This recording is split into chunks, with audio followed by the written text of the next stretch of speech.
And a very good Sunday morning to you, Grenada, and the rest of the world. Today happens to be the 30th and final day of September. Somebody just said on the shout box, I think it was Anthea just a little bit ago, she said, can you imagine 3 months from now, 2018's gone, just like that, Zippo. Folks, nice to see you on board this morning. I do thank you for joining us. We do have a powerful program lined up for you. We do have a minor change. In many ways, I consider it a big change from the rundown that we published on the GrenadaBroadcast.com website and on Facebook last night. We'll tell you about that in just a wee bit. But let us get started here this morning, taking a look and saying good morning to all those of you who are already on GrenadaBroadcast.com. Those of you joining us on Facebook as well. Yeah, the light's still green there, so it means that Facebook's being good to us this morning. We thank you for that, Facebook. A little later on this afternoon after the program, we're also going to publish it on YouTube for those of you who are YouTube fanatics. Right now, you can also, in the event that things go sour on first cue from Facebook, on comes the yellow light. First cue. Anyhow, for those of you who are on Grenada Broadcast, in the event that you have any issues this morning, you could also check us out on TuneIn and also Radio Garden and Radio Genre. So you can you've got 6 platforms to play with us this morning. Now, let's take a look at the rundown and see what we got cooking here this morning. Tons of stuff. First of all, this morning, as always, we will begin with the readings from the Holy Scriptures in this week's edition of The Buzz. And I do have something from Little Angel for you this morning as well. And then we get into our editorials. 3 editorials for you this morning, and they are, first of all, the Grenada Advocate, which this week was captioned Workplace Wellness and Productivity Go Hand in Hand. I knew that. Anyhow, thank you very much, Advocate. We missed you guys for a couple of weeks. Thank you very much for getting back into the saddle. The Grenadian Voice is captioned Wars then and wars now. Which ones must go? Wars. Once you say wars in Grenada nowadays, you know what people are talking about. They're talking about Silver Sands, right? Well, okay. The new today is captioned Hypocrites in High Places. Interesting editorial. So that's it. Those are the 3 editorials you've got coming your way this morning. Now, I mentioned to you that we had a little change in our plans this morning. If you take a look at the website and the rundown, you'll see that we do have a gentleman by the name of Leon Taylor listed there to appear this morning. The caption for the segment we had planned is, will government ever listen to experts, let alone the people? All right, that's the caption. And obviously, this has to do with the whole Silver Sands issue. Now, we had planned on having a gentleman who's been with us on several occasions before. This man was the person who built and operated La Source Hotel before that was taken over by Sandoz. But something a lot of people only learned through this program a couple of years ago is that he was also very much involved in the development of the whole Grandans area. So he really understands that area. And he's been monitoring it over the years because he's very, very passionate about Grenadans. Leon Taylor. I have him listed here on the website as a retired development consultant. Well, Leon was planning on being with us this morning, but sometime last night I received a notice from the police, I think it was, that Woolwich Road here is going to be closed this morning because they're doing some, I think Nawasa or somebody's doing some repair work out there.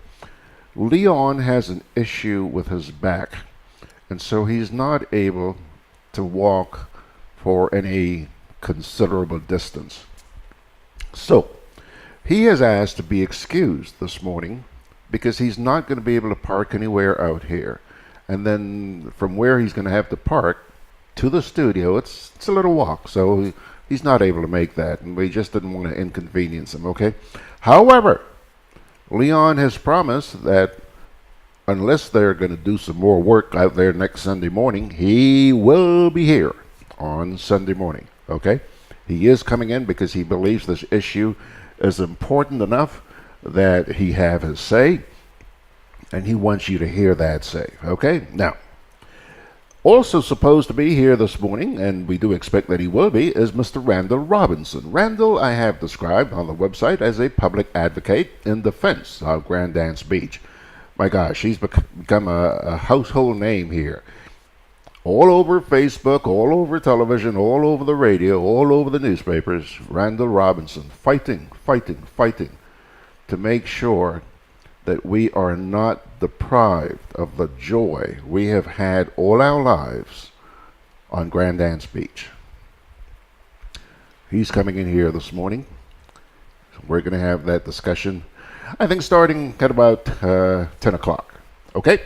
So that's going to be the interview that we've got planned for you today. Now, our main feature, the debate on the CCJ, is heating up.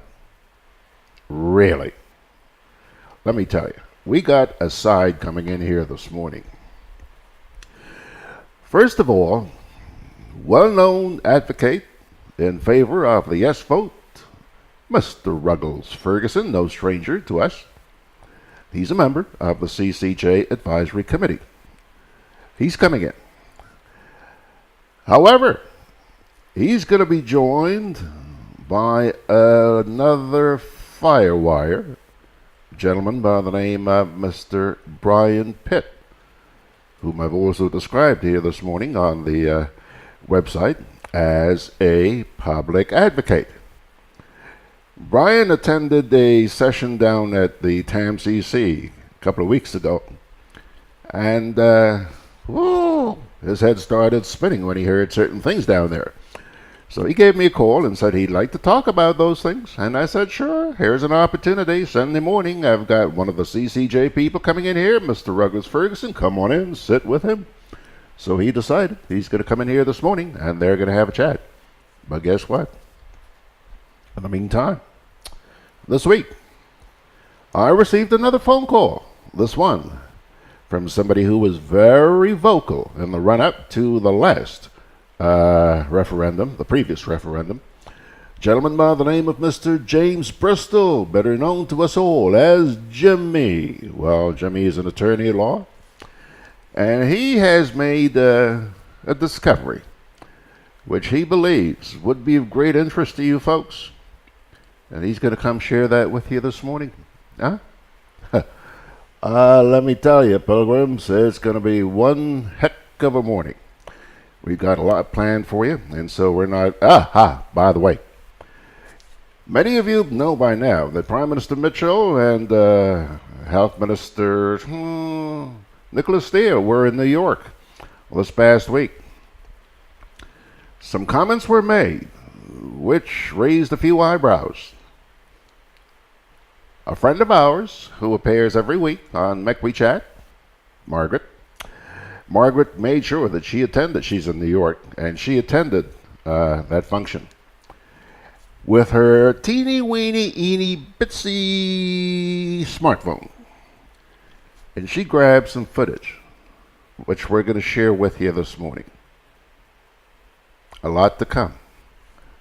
let's get cracking.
So babe, Alberto and Beryl come and gone, right? So that means we still have Chris, Debbie, Florence, Michael, Patty, Sarah. From the looks of it, Tony and Valerie might be coming as well. So we need to pick up some extra hurricane supplies. You don't know how many hurricanes will be coming this season, so you need to be prepared. At Hubbard's Hardware and Building Supply departments and the Food Fair supermarkets, everything from canned foods, flashlights and batteries, to plywood, tarpaulin, lanterns, roof repair kits, water tanks, etc. are available. For over 90 years, we've helped you prepare for and recover from storms. Hubbard's is an integral part of your hurricane preparedness plan. Get discounts when using credit and debit cards. Grenada Market has now introduced Prime products to online shoppers in the UK via amazon.co.uk. Zebrapick, Nutmed, Bourbon-Day and Mobiback are now available, with more products being added gradually. These products are shipped across the UK and Europe free of charge for Amazon Prime members and backed by Amazon's reputable customer service. Avoid international shipping.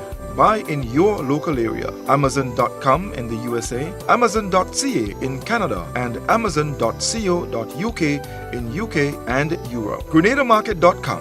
When you can't come to the island, the products of the island will come to you. It's good to be early.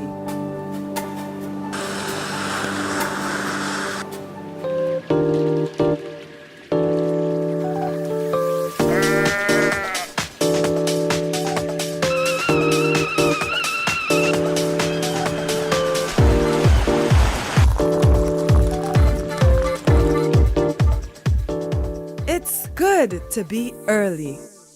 Pay your Grenadian bill on time. Okie doke, folks, we're back. It's, let's see here now, it's 14 minutes after 9 o'clock. Now, just before we get into the buzz, let me take a moment here to say hi to the folks out there on Rumble Chat, the shout box on Grenada Broadcast. Lewis Hamilton wins the Russian Grand Prix in Sochi. So says John. Hello, John. I hope you're doing okay out there in Kayaku this morning. Chester says, good morning all and greetings from Zurich, Switzerland.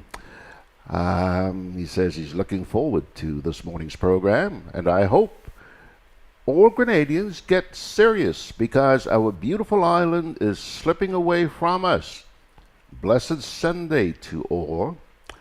Anthea, hello Anthea. She's saying good morning and greetings from a cloudy Decatur, Georgia this morning.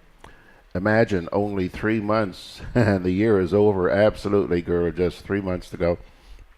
Started making your Christmas shopping list yet? Huh? Then we move on down the road. We Will Rise is saying good morning and happy Sunday to all. Isaac says good morning, George and class, and a very good week to all, especially our government, who is not so good in forcing us, the electorate, to vote for putting the CCJ ahead of our local courts, which are failing us as citizens. We must vote no to the CCJ until our government has an opposition in our parliament. Then Jabon said, hello, Jabon. What's that on his head there? Hey, Jabon, good to see you. And he says, we must vote no to the CCJ until our government has an opposition in parliament. Okay, that's it on the shout box. Then we turn over here to Facebook. Good morning, Earl. He's saying good morning, Brother George. And Rachel John is also saying good morning to us. Desiree Greenwich, not sure where these folks are, Rachel and Desiree. Then Ronnie Slinger is also checking in on Facebook. Chester is also out there in Switzerland. Ann Thomas is with us. And Ann has a question here. She says, can we make the PM good? I don't know, Ann. Anyway, I'll tell you what. Folks, let's get into today's edition of the Buzz. And as always, we will begin with a reading from the Holy Scriptures. Most important part of this program, believe me. Ask, and it will be given to you. Seek, and you will find. Knock, and the door will be opened to you. For everyone who asks receives. The one who seeks finds. And to the one who knocks, the door will be opened. Which of you, if your son asks for bread, will give him a stone? Or if he asks for fish, will give him a snake? If you then, though you are evil, know how to give good gifts to your children, how much more will your Father in heaven give good gifts to those who ask of him? So, in everything, do to others what you would have them do to you, for this sums up the law and the prophets. Enter through the narrow gate, for wide is the gate, and broad is the road that leads to destruction, and many enter through it. But small is the gate, and narrow the road that leads to life, and only a few find it. Matthew 7, verses 7 to 14. 18 minutes after the hour, we now turn to the feedback section. Here comes Little Angel. It was encouraging to hear the commencement of dialogue on the CCJ between two legal professionals on SWGG last Sunday. Both gentlemen are to be recognized for their time and efforts in starting such a much-needed debate. One of the best ways in which human beings can interact is by talking. Talking provides information. It allows the exchange of ideas, raises constructive arguments, addresses issues, and allows an opportunity to present evidence and solutions. Talking allows for public discourse, which is one of the most important aspects of our democracy. Public discourse includes and influences members of the general public. It is a means of arriving at a public opinion on issues over which people are divided. Compromise and consensus are facilitated through public discourse. There will be no need for it when people agree on everything. But people do not agree on everything. And as a result, there will always be a need for dialogue. For those who are hesitant to talk, to discuss, to debate, start a conversation and ask a question. Think again, as there are many benefits to be derived from verbal interactions. Verbal exchange is a demonstration of an intrinsic right to free speech, a concept which many Grenadians need to understand better and be able to practice for their own good and the good of their country. More credible talk needs to be promoted within Grenada. Depending on who's talking, it is often limited, censored, and guarded. Grenadians pay attention to much talk via social networks and television stations, but fail to engage in pertinent verbal exchanges on their own. Talk might be cheap, but it has value and must continue among ordinary Grenadians. Grenadians are encouraged to talk today and every day. That's her contribution on the Sunday morning, Little Angel. Thank you so much. Now, my dear friends, now. Let me see if I can pull this up here. I mentioned to you that the Prime Minister was in New York this past week. Okay. Well, at this public forum, he addressed the Silver Sands issue. And remember, what you're about to see and hear were captured using a little smartphone in this auditorium, okay? So let's give it a shot. Check this out, and then you'll hear what the PM had to say about the Silver Sands issue and others. Want to know what has been done with the Silver Sands Bridge project. Is that all going to be taken out? We really need to understand, have a better understanding. How did it get so far? Did somebody sleep on the job? How did it who allowed the project to go forward, knowing that it was an illegal encroachment?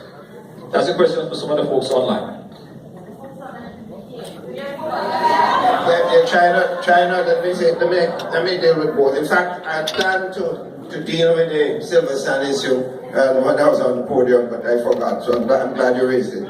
But let me talk about the Chinese thing. We don't have a major amount of debt to China. I can't give you the exact number, but it's a very small number because it's only recently we established relationship with China. It's only a few months ago we signed on to a $65 million contract with the Chinese government. About 2% interest, but about 30 years to repay. And that is for the expansion of the international airport, to create an additional runway and other facilities, and to upgrade the facilities and the roads leading into and out of the airport. So that's a major project that we have gone into, and it will include doing some work with the Carriacou airport also, that whole development. In that particular area. So the Chinese, the government relationship we have with China, we have a very respectful relationship. We believe that we should have a relationship with every country, and whatever decision we take, it must be based on mutual respect.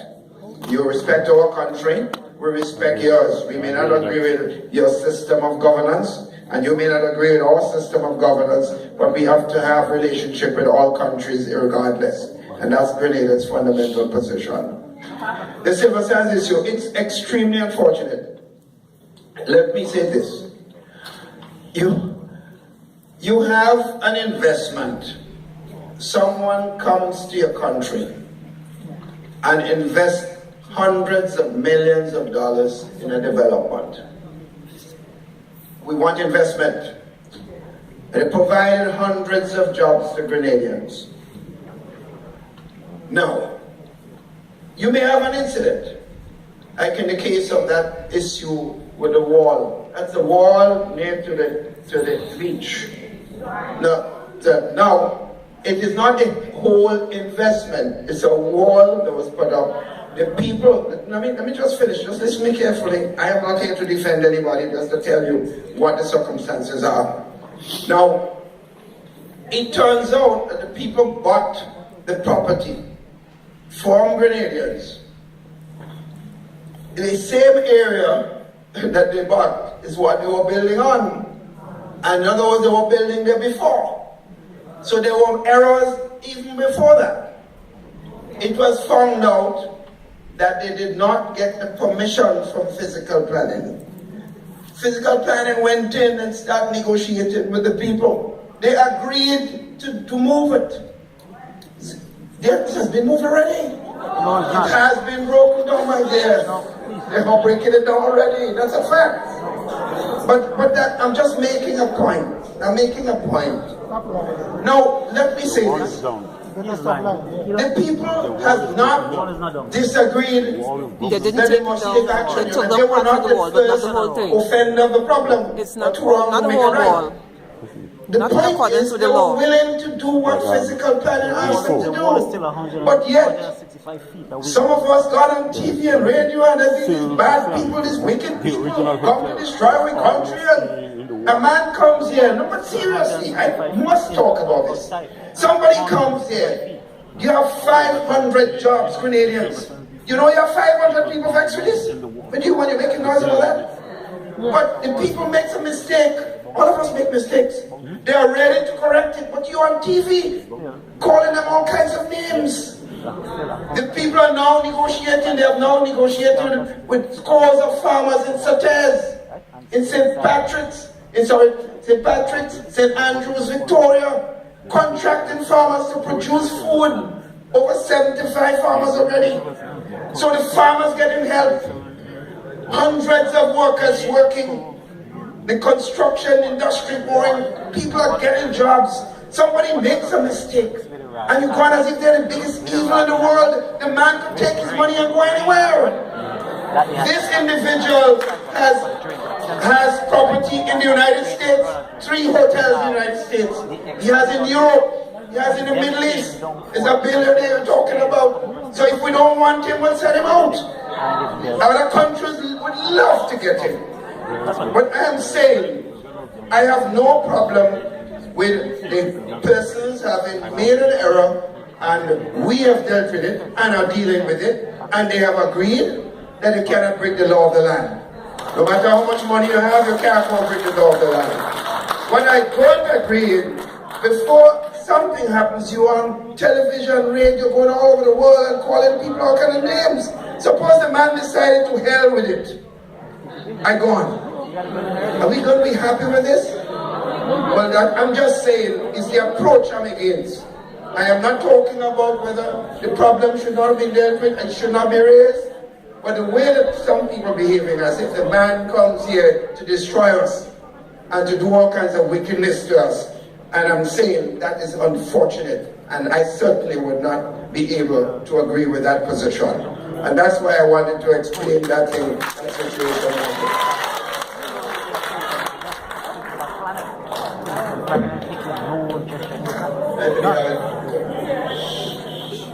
St. George's. I have a quick question. Well, congratulations on the bringing forth the clean bill in terms of CCJ people for vote. Ladies and gentlemen, can we just listen, please? Thank you.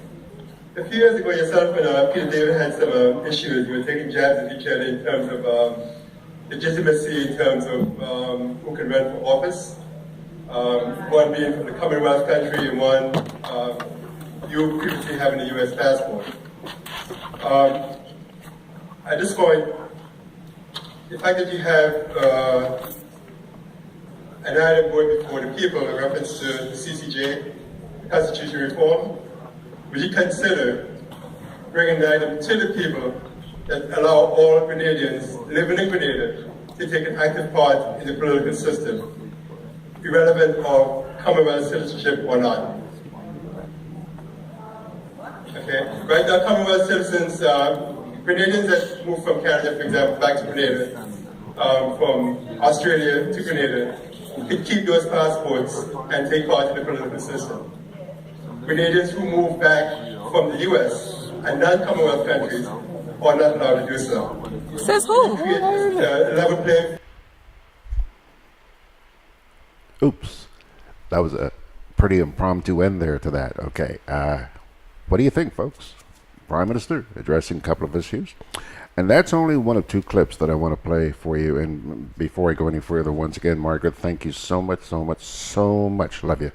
Now, on the Facebook here, Anne says, vote no for CCJ. Grenada Sunshine is saying good morning. Anthony DeRiggs is saying good morning from Brooklyn and sending God's blessings. Kathleen Thomas is saying good morning from Toronto. Anne is very passionate about this. She says, go, the PM must go. And Wayne Joseph Watts, good morning, George. London, logged in. Good to see you folks. Now, another part of that session with the Prime Minister in Brooklyn this past week featured Health Minister Simon Steele and the Prime Minister, both talking about health care. Let me pull that one up. Here what goes. for most of you would be a lifetime to come back now and enjoy the fruits of your labor from up here in your home. And I know of many that have come, set up, and have to leave because of an ailment or so, and have to leave because two reasons. One, quality of care, and two, affordability of care. So with national health insurance, the affordability of care is removed because you are a Grenadian and therefore you're entitled to the health insurance that covers you. So many of you know that you leave, and especially for those in Canada or in the UK that leave to go back to the NHS, that is why NHI is going to result not just in coverage, but an upgrade and improvement in the level of and quality of health services that are offered in Grenada. Because you are now directly paying from a pool, a source, same way NIS handles, although the payment that you get as a pension, you're not worried right now at all about the money. NHI covers the cost that we have decided, we as a people decide will be the health that we want. And that's covered. So if we want oncology, if we want whatever else, we decide, and that's covered. And those are most of the issues that many of you are leaving to come back up here for.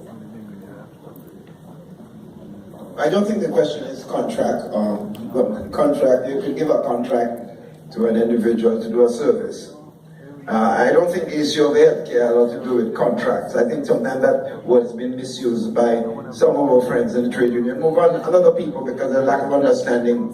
The fact is, when we had a structural adjustment program, which was recently, it was insisted that we must bring down the numbers of permanent people in the public service because we are way over the number required. What will get us the kind of help that we need. So we had no choice but to commit ourselves.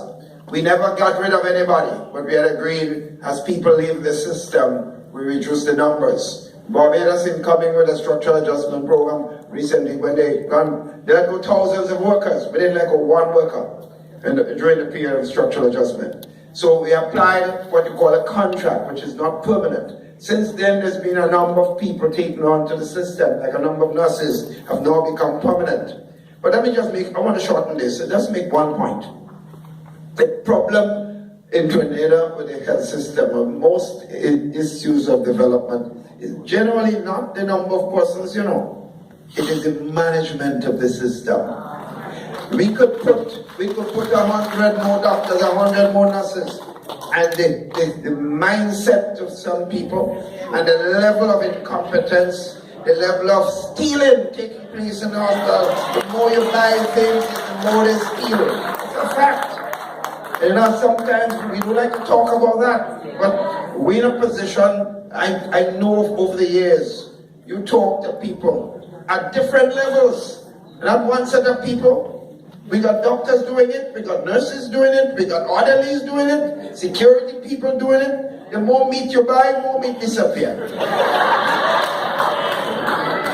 Let me just add one thing here. Those of you named the best hospital here in Brooklyn or in New York. The best. Any of those nurses or doctors are permanent? Yes. Our doctors are permanent. Contract or tenure, the quality, there isn't a correlation between. There is. You can't. Okay, there you have it. There you have it. A couple of pieces sent to us from the PM's sojourn to New York this past week. And I see some comments on the box here. Gemma Monica Hunt says, sick in the head. Grenada Sunshine says, here, DWL, whatever that means. And Gemma also says, I can't believe these people have the balls to go listen to this man. Grenada Sunshine says, but he in the USA calling doctors and nurses all kinds of names. Shame. Kimberly Phillip says, and this, by the way, is all on Facebook. Kimberly says, the PM's response is clear and is in alignment with his actions, policies, and silence or deflection on many issues. The interest of foreign investors and corporate power will always trump the interest of Grenadians, our public services, our land, our territories. Food for thought, food for thought, food for thought, food for thought. Okay. Folks, Georgie Porgy is running a little bit behind time here this morning. So let's try and get to our next little commercial break here. And then we shall come on back with the editorials. What's all the excitement about? It seems that the Grenlec Community Partnership Initiative, GCPI, may be coming to an end. I'm following this story.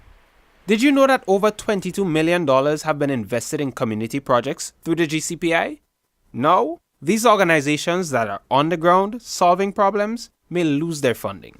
All because government has now passed a law that requires Grenlec to pay 5% of its pre-tax profits to a social fund controlled by a government-appointed committee. Remarkably, that's the same 5% that Grenlec puts aside every year to fund community projects. Do you know how Grenlec's community program started? Not really. Well, in 1993, when they made an offer to buy 50% of Grenlec's shares, WRB also proposed that Grenlec would give 5% of its pre-tax profits for community projects. That's interesting. Then all this talk about the people's money is completely misleading. I have never heard our government making that claim about any other business that contributes to community work. In fact, this 5% is money that all of Grenlec's more than 2,000 shareholders, including your neighbor Farmer Jones, are investing in the community instead of putting into their pockets. And we can't reasonably ask them to give up more, just because government wants to take control of the 5% already intended for the community. I don't like the implication of this law, Watts. Firstly, Grenlec is the only business in Grenada to which this law applies. Secondly, Grenlec's contributions will go from directly serving community organizations in a non-political, non-partisan manner to one that is subject to political influence. Right now, Grenlec's program is well developed and properly managed. Plus, many communities benefit. I've seen projects for schools, hospitals, elderly and children's homes, even playing fields being lit. And government has always had a say in which projects get funded, because a government representative sits on the GCPI committee. That's true. And we don't understand the reason for the new law. We want to appeal to the government to reconsider it. Grenlec, energizing our Grenada. Conveniently located in the Grenadian Shopping Center, for over 40 years, Food Fair has provided quality service at affordable prices. Now, grocery shopping is made easier and more convenient from the Food Fair web store. Hey, babe. Listen, I need you to go down to Food Fair to get some groceries. All right, no problem. Right away. Thanks, babe. What are you doing? You're supposed to be going Food Fair to get a grocery, man. I am, but didn't you know you can order your groceries online from the Food Fair web store?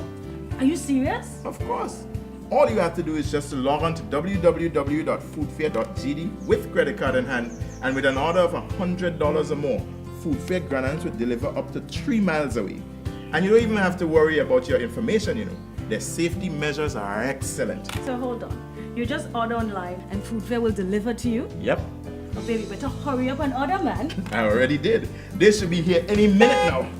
Enjoy easy online shopping anytime from your home or office from the Food Fair web store. Food Fair, where you can fill your baskets without emptying your pockets.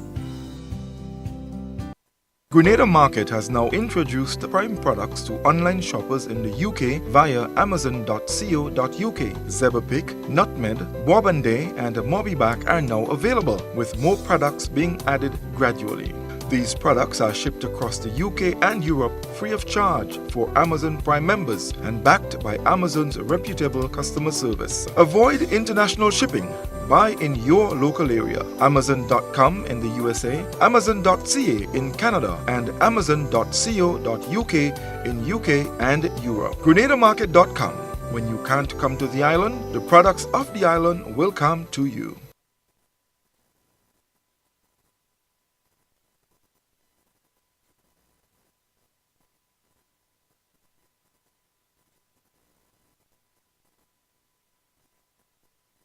Okay, we're back. Now, first of all, Margaret, you're making fun of me, but I do appreciate your help. Margaret is clarifying here. A little while ago, I didn't understand what DWL meant. And Margaret has sent a note here explaining to me, George, he's so appreciative of your help, your consideration, says DWL means dying with laughter. Thank you, Margaret. Appreciate it. Now, on the box here, Tessa has checked in on the shout box, and she says, I can't help notice the amount of applause the PM received from these utterances. Many times is what we accept as a people. That is the problem. Girl, you're telling the truth. Now, turn back here to Facebook. Ryan observed something that I also observed. I was a little bit curious. It seemed to me like the attendance at that thing in New York may have been about 100, 150 people. I'm not sure. I wasn't there.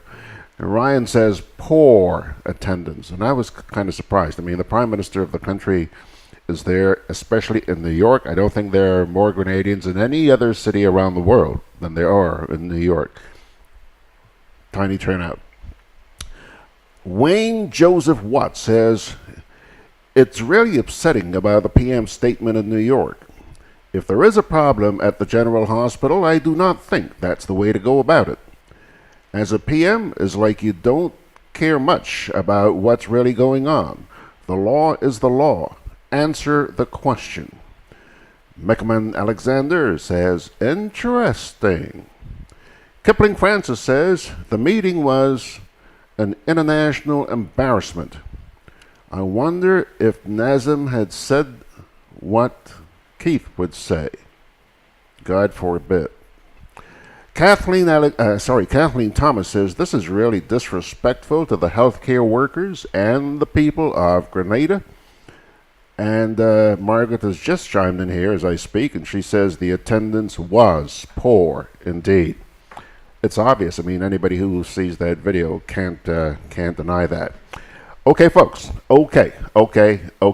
Now, I think we better get around to our editorials.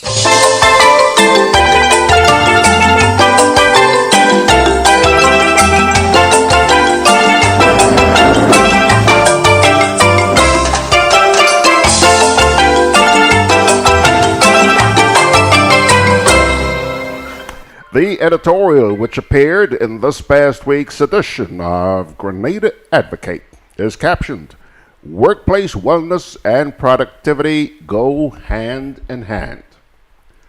Workplace wellness and productivity go hand in hand, and as such, management should invest more in people to ensure their well-being and productivity on the job. Some may suggest, however, that managers are often preoccupied with outputs that are essentially measuring profitability. Nonetheless, it must be recognized that in order to lower incidences of absenteeism, where the worker is absent from work, and presenteeism, where the worker turns up for work but does not function in an efficient manner, and to increase productivity, employee wellness must not be overlooked. It can be agreed that workplace health promotion has gained prominence in the past few years. Studies in developed countries have shown up to a 20% increase in productivity, fewer sick days being taken, lower medical costs, and improvements in staff morale and corporate image as outcomes of workplace wellness initiatives. And via workplace wellness programs, employees learn how to be healthy and have greater opportunities for practicing healthier lifestyles. The success of these programs is, however, dependent upon the commitment of both management and workers to improving their health and well-being, and as such, a joint effort must be made to have successful wellness activities in the workplace. Of late, in one regional country, there has been great concern expressed about the amount of sick leave taken by some workers and the fact that some persons even use sick leave as a vacation. Whilst we may need to drill down to find out the root causes of such, it can be acknowledged that a lot of workers suffer a great deal of stress in the workplace. As such, stress management must factor into these workplace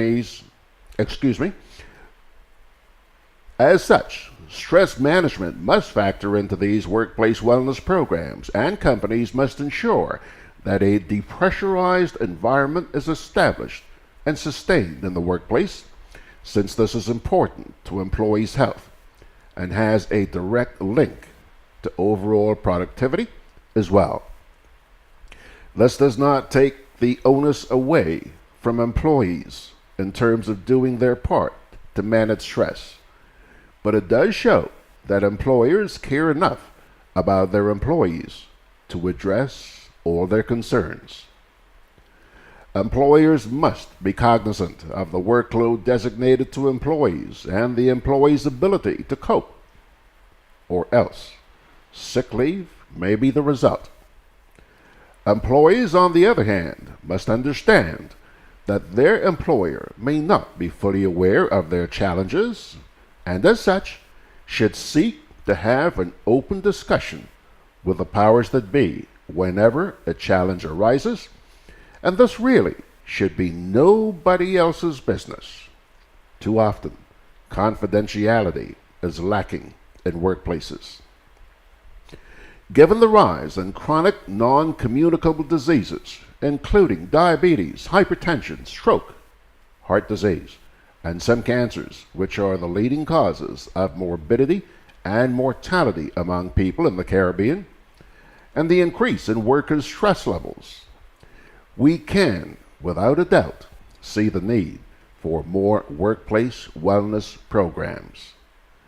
Recognizing that a healthier workplace fosters a successful and profitable business, and workplace wellness programs can help to get us there. More workplaces should be willing to facilitate them. It is time we take steps to bolster the health and well-being of our workers, and a greater focus on wellness in the workplace is a great place to start. That, Pilgrims, is the editorial which appeared in this past week's edition of the Grenada Advocate.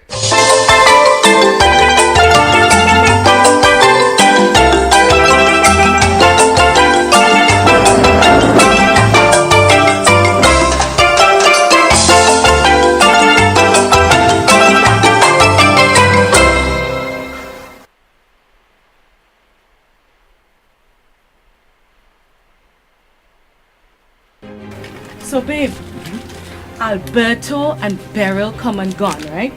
So that means we still have Chris, Debbie, Florence, Michael, Patty, Sarah.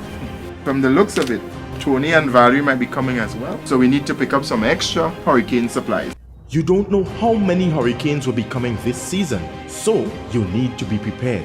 At Hubbard's Hardware and Building Supply departments and Food Fair supermarkets, everything from canned foods, flashlights and batteries, to plywood, tarpaulin, lanterns, roof repair kits, water tanks, etc. are available. For over 90 years, we've helped you prepare for and recover from storms. Hubbard's is an integral part of your hurricane preparedness plan. Get discounts when using credit and debit cards.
Grenada Market has now introduced the prime products to online shoppers in the UK via amazon.co.uk.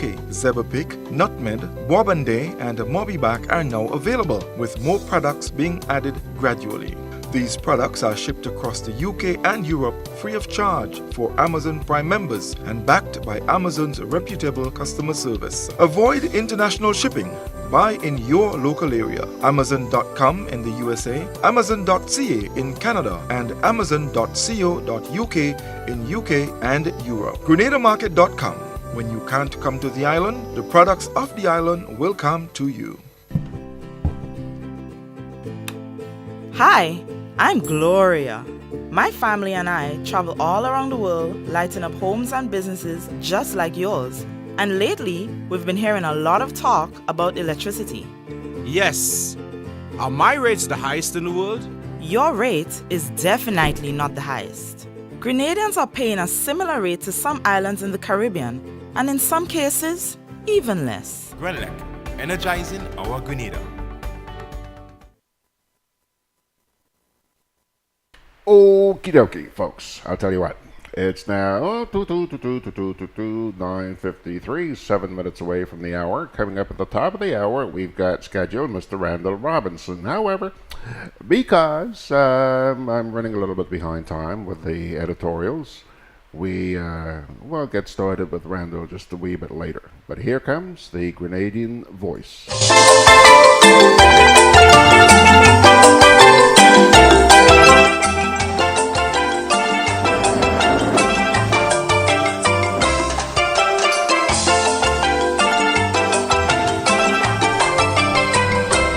The editorial which appeared in this past week's edition of the Grenadian Voice is captioned, Wars Then and Wars Now.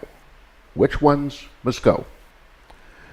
When the Berlin Wall was demolished in 1989 and Germany began its unification, one of Grenada's Calypsonians penned the song Wars a year later. Many who attended the Marche Gras that year will remember how nicely Black Wizard's song was choreographed, with local actors representing some of the wars he sang about. While he did not make it to the top that year, the song Wars can be viewed as relevant today, since war is the trending topic these days. Wizard wrote, not only the Berlin Wars, there are many, many more that still have to go, unquote. He named colonial wars, imperial wars, political wars, ideological wars, caste wars in India, class wars the world over, economic wars, bureaucratic wars, racial wars, and the social wars, which are more wars that must be broken down. Looking closer to home, the Calypsonian said that in the Caribbean, We just love separation. Instead of pooling together, we erect barriers through immigration walls, communication walls, parochial walls, prejudicial walls, and even artificial walls. That was 28 years ago. Why is that song coming to mind today? It is for the simple reason that Grenadians are having a serious issue with a wall erected on Grenada's beach by the developer of the Silver Sands. Randall Robinson, a former public relations officer for the National Democratic Congress, joined other concerned citizens who led a protest on the illegality and intrusiveness of the structure. This promoted the government to send the physical planning unit to make sure the wall was built away from the high water mark, which is the legal thing to do. While senior members of the physical planning unit were measuring and taking pictures on the beach, a report on their findings is yet to be made public, even though it was promised by the office of the Prime Minister. On Tuesday, September 18th, construction workers were seen carefully taking down the concrete blocks which formed part of the wall on the beach. Then on Thursday, September 20th, a release issued by the Ministry of Finance indicated that there were variances to the project that were not approved by the physical planning unit. The press release stated the following, quote, "The Ministry of Finance, Planning, Economic and Physical Development has requested specific adjustments to the Silver Sands development project following discrepancies identified.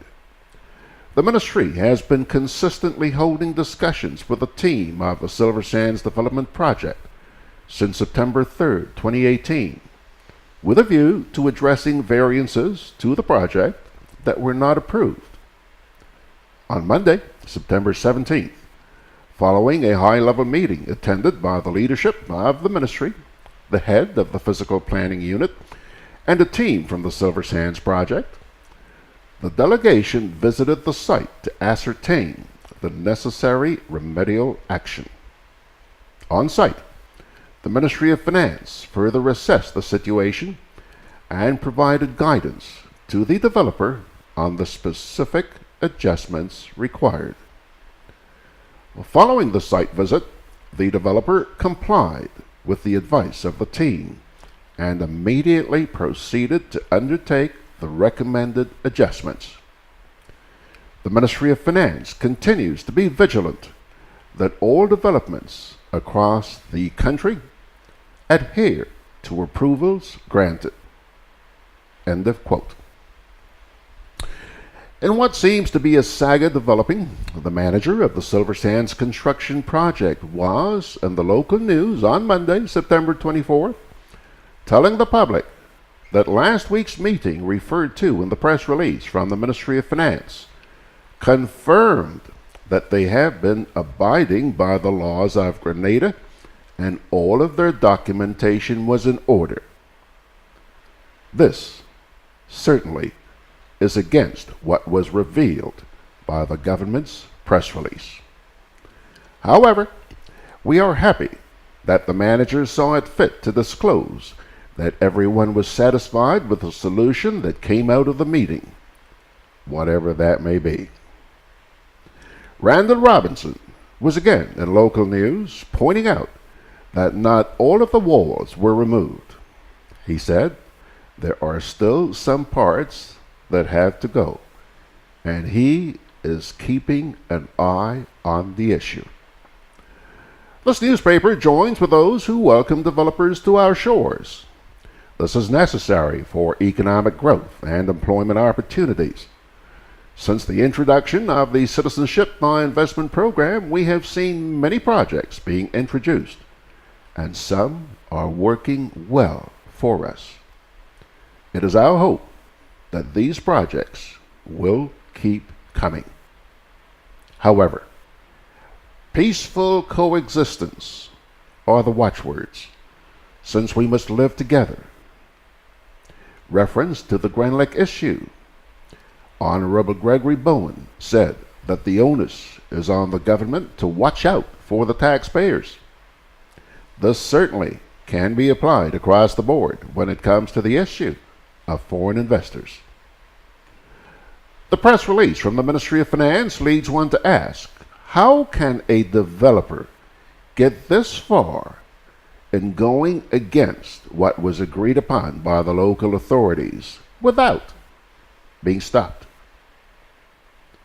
And to further ask, do we need citizens keeping watch and doing the work that the officers of the physical planning unit are paid to do? The release stated that discrepancies were identified and a meeting was called with the three parties, the Ministry of Finance, the Physical Planning Unit, and the developers of the Silver Sands project to discuss ways to remedy the situation. The ministry also promised to be vigilant to ensure that all developments across the nation adhere to approvals that were and will be granted in the future. It is our hope that history will not repeat itself, as happened on Lassages Beach some years ago with the Lord Brownlow's issue. Grenadians are lovely people, as described by most of the tourists who have visited our shores. Peaceful coexistence are the watchwords as we go forward with foreign developers. We must learn to live in peace and harmony where we share this lovely land, or while we share this lovely land that the Lord has blessed us with. That, Pilgrims, is the editorial this past week from the Grenadian Voice.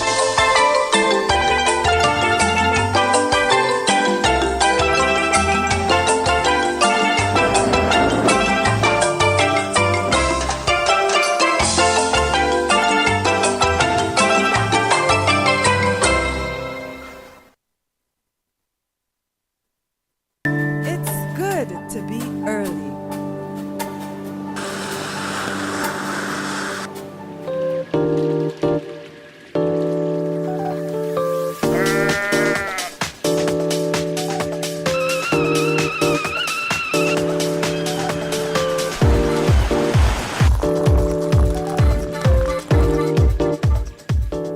It's good to be early.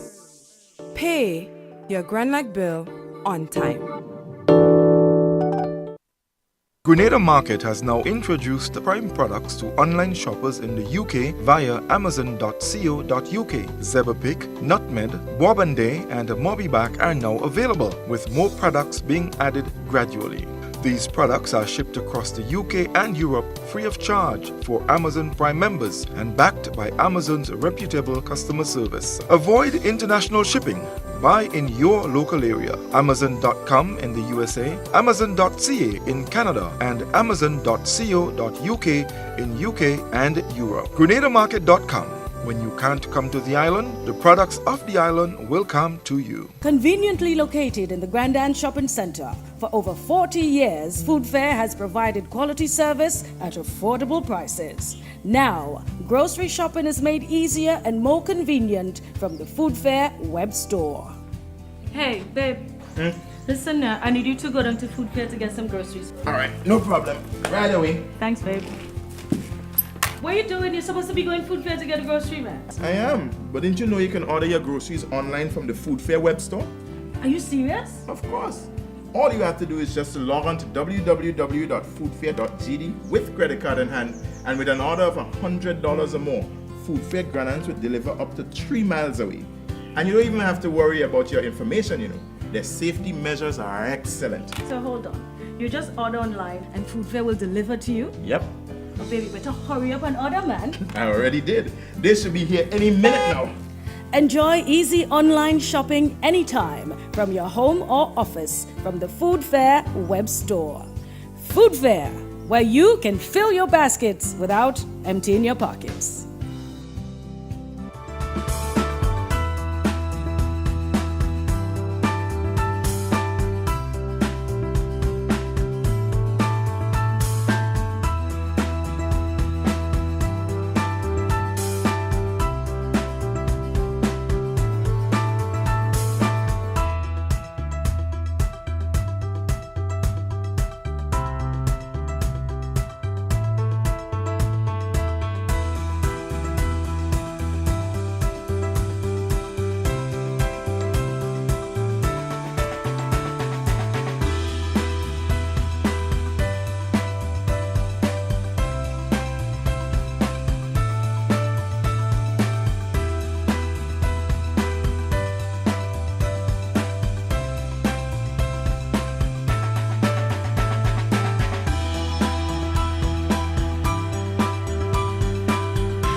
Alrighty, folks. We are back. We're back. 6 minutes after the hour. Let's hurry up here. Scoot along.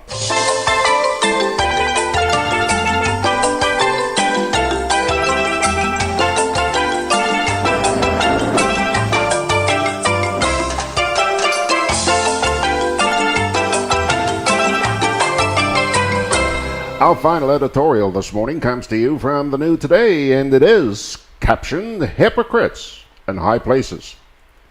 Why would the proponents of the Caribbean Court of Justice give support for another referendum on November 6th, in light of the major crisis now taking place within our local courts?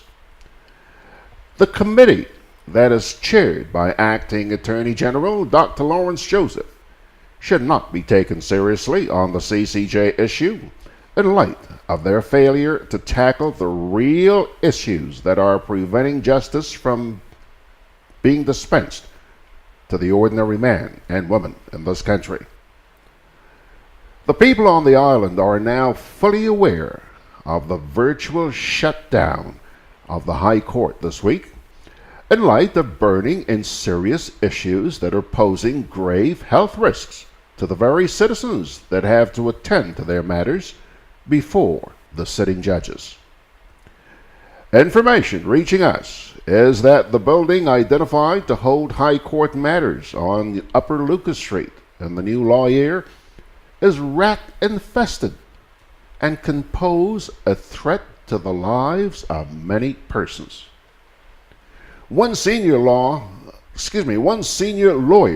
informed us that the rat feces and urine, which are responsible for the spread of deadly leptospirosis, was seen on the very desk of the High Court judge assigned to that court. It is the same judge who fell sick at one of the High Courts inside the Lime building on the Carenage and refused to go back there, which prompted an investigation that concluded that there were traces of radiation and in the so-called Hall of Justice that was in the making. Why expose any member of the public to leptospirosis? Are our hospital facilities equipped to deal with persons who contract this life-threatening disease? The view among many of our citizens is that our hospital is already a death trap for persons who get sick, with many not guaranteed of coming back out alive once admitted for treatment. The ordinary man in Grenada is currently denied proper health care service in the country and is now being prevented from getting justice in the local courts due to the same government that is now pushing for the CCJ not being in a position to provide them with a new functioning court or courthouses to hear their matters. Who is really fooling who? The CCJ should not be about legacy, but more concerned with real justice in order to make a meaningful change in the lives of ordinary citizens who are now denied speedy justice. The New Today also senses a whole lot of intellectual dishonesty on the part of those who are pushing for the CCJ to replace the London-based Privy Council as the final appellate court in this jurisdiction. The lawyers keep putting in front the cost of justice to get matters heard at the level of the Privy Council, as opposed to the Trinidad-based CCJ. It is true that a lot of money has to be found to get a local lawyer to travel to England, plus the hiring of a British QC to argue the case before the law lords of the Privy Council. However, the same lawyers will not tell the ordinary man on the street that the Privy Council can hold the very sitting in St. George's and not London, once invited to do so by those in charge of the jurisdiction. Has anyone in the OECS ever invited the Privy Council to hear appeal matters in the Eastern Caribbean? It is well known that the Privy Council has met, heard, and decided matters in the Bahamas and in other jurisdictions other than the United Kingdom. The same set of lawyers that are behind the CCJ keep dead silent on telling the public that the government is largely responsible for the failure of their matters being heard at the level of the OECS Court of Appeal. There is right now a serious backlog of cases from the level of the High Court to the Court of Appeal due to government's failure to hire the right number of stenographers to prepare the transcripts of the High Court proceedings for the matter to be heard by the Justices of Appeal. In the case of Grenada, the Keith Mitchell-led government said it could not hire additional persons due to financial constraints brought on by the Structural Adjustment Program. But the same regime was finding money for the Amani program, which is really a vote-catching scheme for election purposes. The people should be bombarding their elected members of Parliament like P.M. Mitchell, Peter David, Gregory Bowen, Emmeline Pear, and Dr. Clarice Modeste Kerwin and company to put more money into the budget to provide a serious and functioning court system in place for Grenada, Carriacou, and Petit Martinique. So, who is really preventing the ordinary man in Grenville, Satir, St. David's from getting their day in court? The law lords in England, the Court of Appeal, or the political directorate due to their failure to provide the finances for the court system to operate? The New Today is firmly of the view that given the current dispensation and crisis in the local court system, the great boast by some lawyers about easier and faster justice for citizens before the CCJ is only a pipe dream by the proponents. The electorate should not fall prey to the cheap propaganda about time up for colonialism by removing the Privy Council and putting in its place the CCJ. The same lawyers are nothing but hypocrites in high places by giving too many mixed signals. On one hand, pushing for a break from the Privy Council, but on the other hand, still wanting to hold on to a major bastion of colonialism by becoming one of Her Majesty's honored Queen's councils. Is there a functioning government in our part of the world that addresses the issues facing the legal system? This is an important question to be answered by the CCJ backers, since it is now the third time in recent history that the courts, which form a vital part of the judiciary and also considered as the co-equal third arm of the state, have been forced to shut down and closed its doors from the public under the Mitchell government. Pilgrims, your third and final editorial on the Sunday morning, the 30th and final day of September, from the New Today.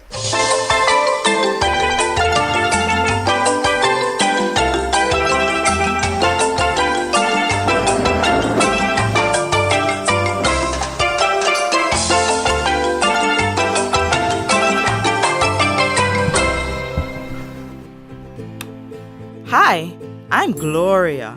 My family and I travel all around the world, lighting up homes and businesses just like yours. And lately, we've been hearing a lot of talk about electricity. Yes.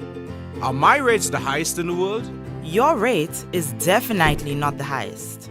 Grenadians are paying a similar rate. Can I have a chicken lunch, please? Large.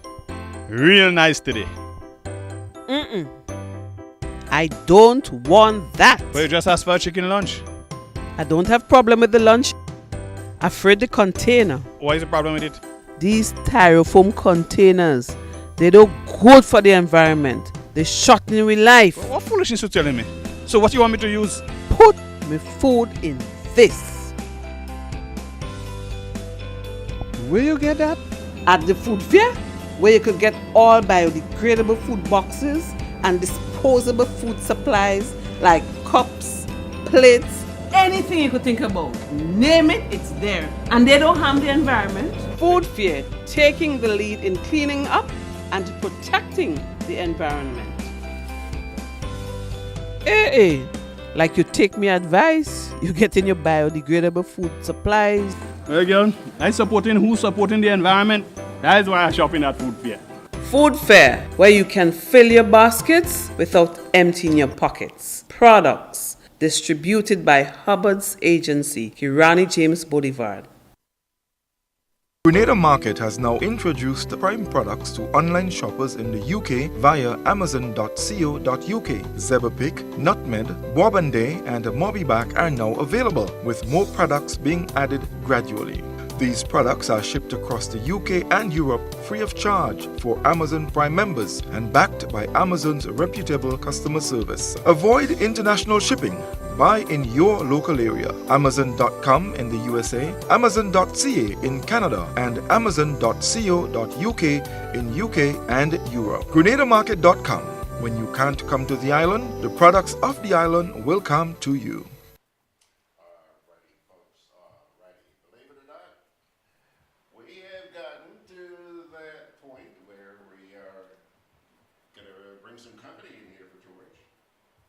Yeah, we're going to bring some company in for George. He's not going to be alone anymore.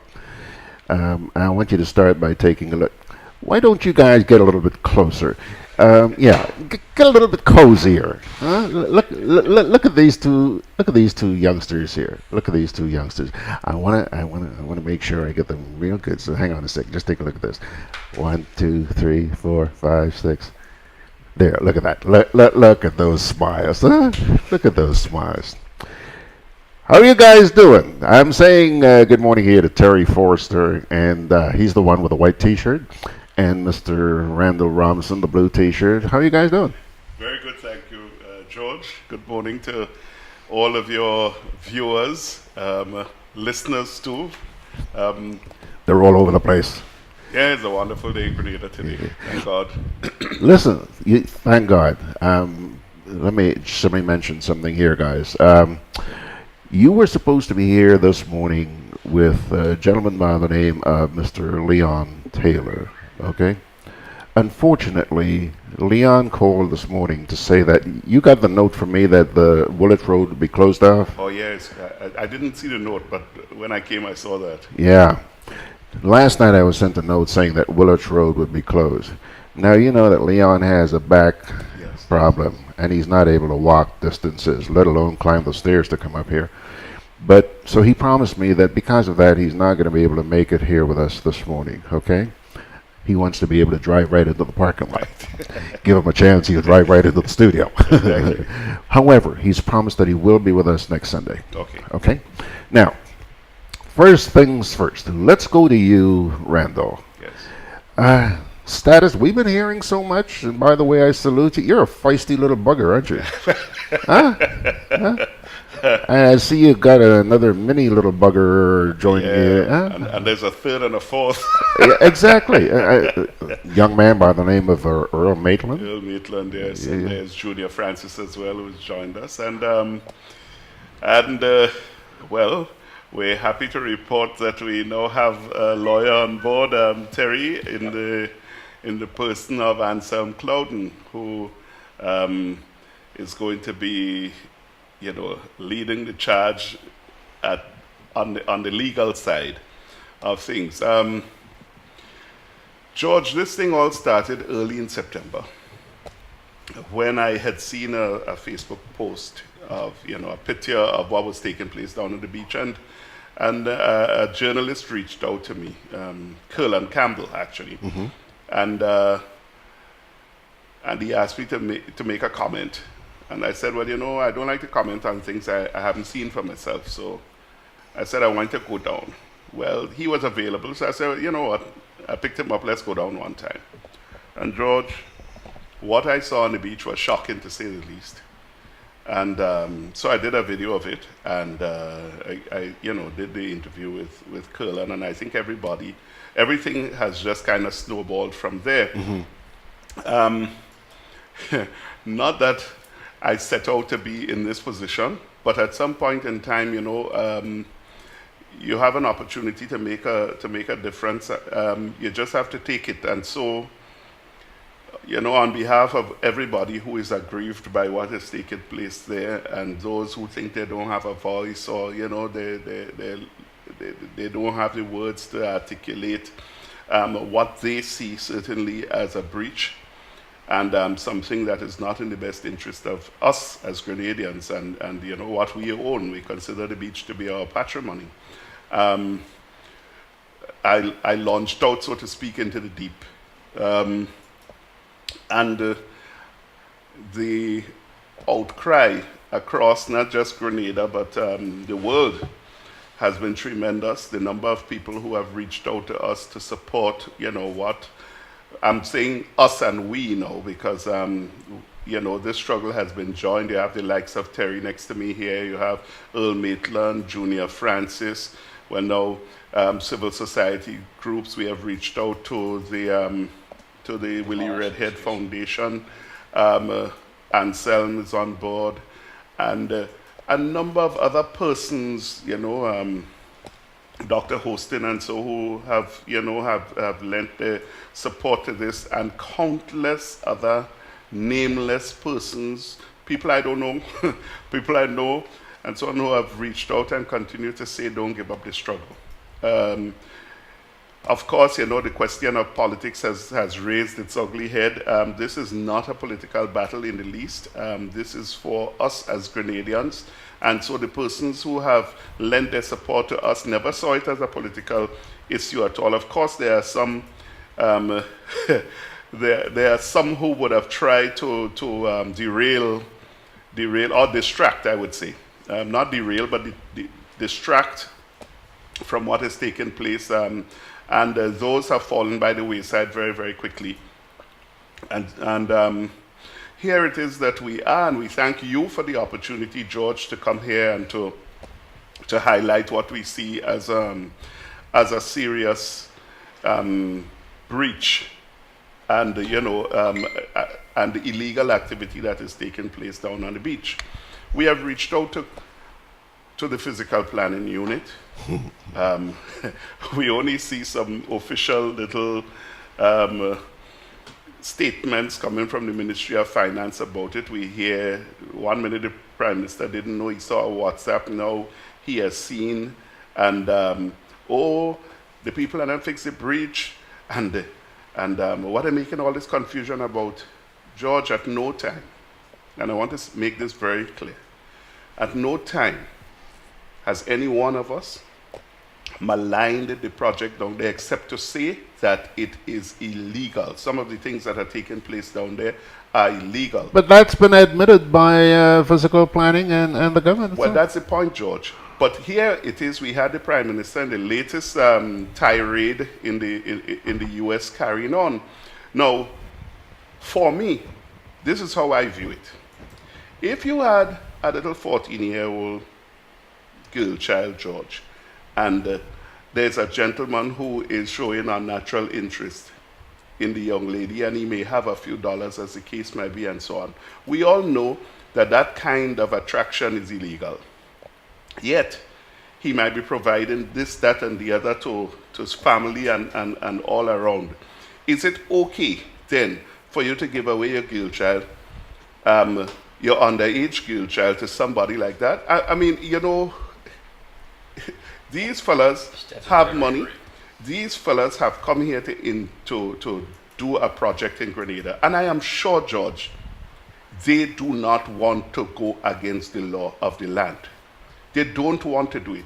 And then there's a famous interview when Mr. Sawaris was here with the Prime Minister. And the interview is on GBN, and I think 4 minutes and 10 seconds into that interview, Mr. Sawaris made it very clear that this is supposed to be a very green project. He had no interest in building within the 50. He seemed to be aware of the 50-meter mark. As a matter of fact, he said he was even he's going to be building his thing further from the coastline as is normal or as is legal. We don't see that happening there. He speaks about leaving the sight lines to the beach open. We see a wall going up, George. So who is responsible for this? And we're asking the physical planning unit to do their jobs. And we cannot get a straight answer from anybody with respect to this. All we are getting is that we are attacking people and making the thing international, and the man could just pick up and go. The man didn't just come here to spend his money thinking that he's going to pick up and go. He certainly didn't come here to break the law.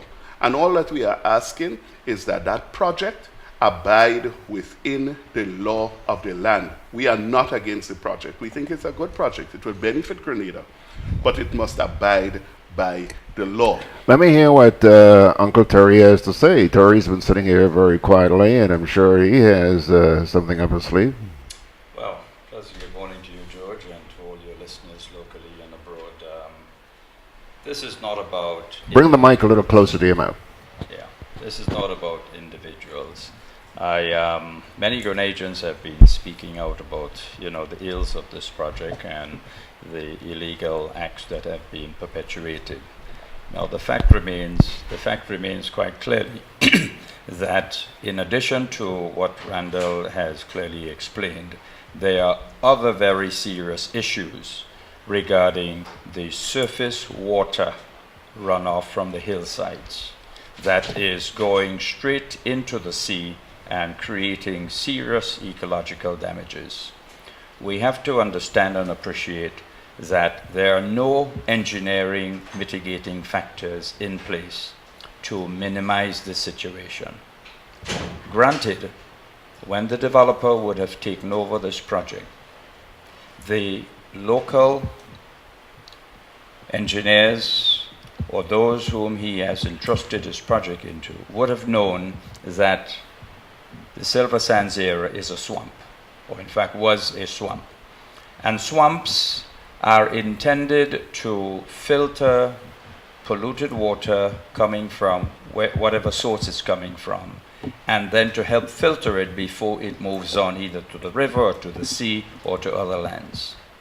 They have displaced that swamp area, filled it in, and have failed so far to put the appropriate engineering measures in place to now filter that runoff water from the hillsides coming down to the said Silver Sands area and onto the beach. I have said for a very long time now, they need to put what is called water filter traps on the hillsides in Jangley, Venton Village, and also Golf Course. Help filter that water with all the garbage, all the pollutants and so forth before it gets into the Silver Sands storm drain. The storm drain itself has no filtering methods employed in it. So everything, when it rains heavily, all the garbage and the pollutants and so forth from the hillsides, and you know what exists on these hillsides. There are a lot of what we call pit toilets. And you know what happens when you have heavy rainfall. That erosion takes place, and it takes with it all the unnecessary pollutants coming down. So that is now going into this storm drain which they have built and is gushing right into Grandad's Beach. We have seen evidence, not only now, for quite a little while. I think Ferguson has brought attention to this, where you see a heavy growth of algae right in front of the hotel. And surely the developer certainly does not want that. So I believe, and I've said before, I believe that the developer is an honorable man, but I believe he has been misled by some individuals whom he has entrusted his project to. Because you cannot tell me a man spending that amount of money would want to destroy his own project. And the hotel is intended to invite guests. Surely they want to enjoy the beach. So something is not going right with the project.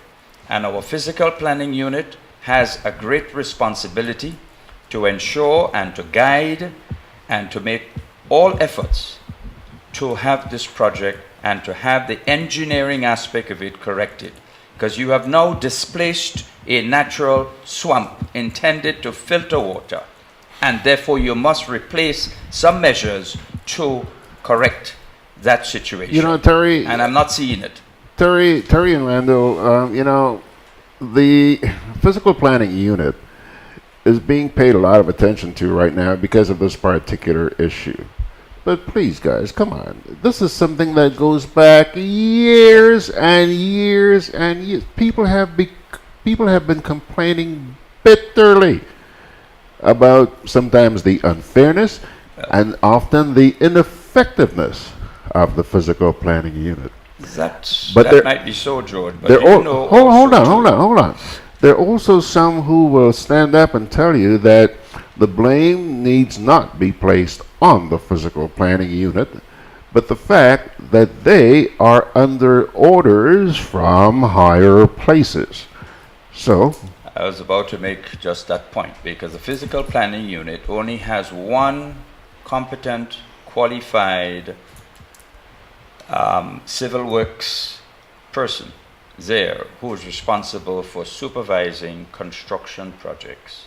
And he's responsible for mainland Grenada, Carriacou, Petit Martinique. One individual. There are several others in there, but they are not trained. They're not yet up to the standard of assisting him with this exercise. So we have a serious shortfall in that department. So he's unable physically to keep up to speed to do the necessary site visits on projects like these and others. But nonetheless, you would have known, George, over the years that physical planning has issued stop notices to a number of persons. Even I recall Mr. Peters at Modern Photo Studio in town. They have caused him to break down an entire floor simply because that structure was blocking the clock. So in other words, persons weren't able to see the time on the clock, the church building, and he was asked to break that down. And you have several instances where they have exercised their rights under law, but for some unknown reason, they seem to be intimidated or prevented from exercising that said law with this particular project. And we have not only called on the physical planning unit, we have also called on the line minister to allow the physical planning to do their work, because we feel strongly that they are being prevented from carrying out their jobs under law.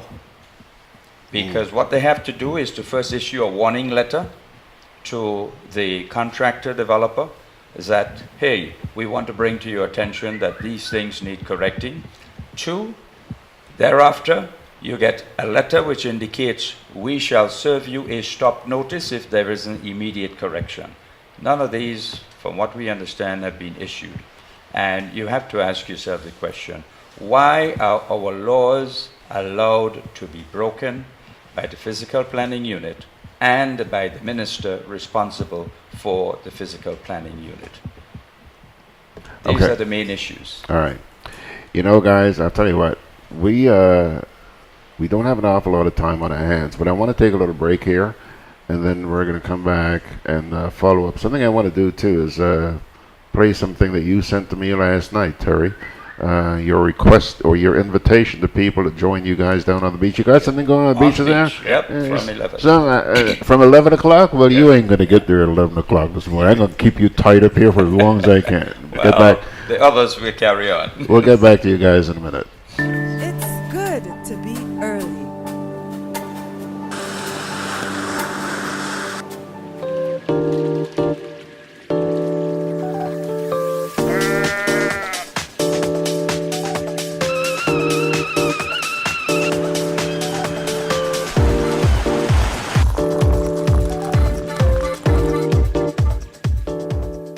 Good to be early. Pay your Grenlag bill on time. Grenada Market has now introduced the prime products to online shoppers in the UK via amazon.co.uk. Zeberpick, Nutmeg, Wabande and Mobiback are now available, with more products being added gradually. These products are shipped across the UK and Europe free of charge for Amazon Prime members and backed by Amazon's reputable customer service. Avoid international shipping. Buy in your local area. Amazon.com in the USA, Amazon.ca in Canada, and Amazon.co.uk in UK and Europe. GrenadaMarket.com. When you can't come to the island, the products of the island will come to you. So, babe, Alberto and Beryl come and gone, right?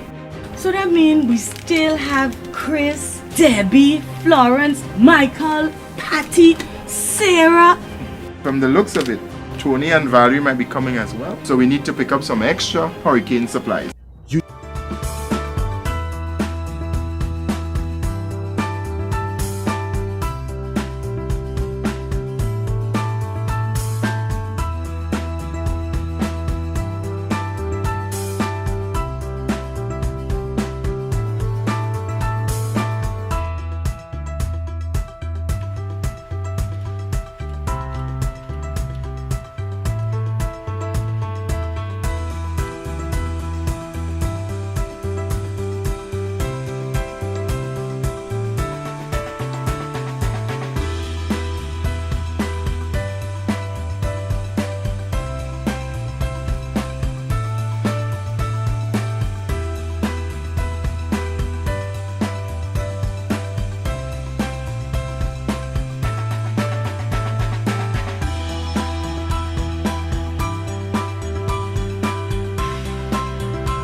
Alrighty, folks, we are back.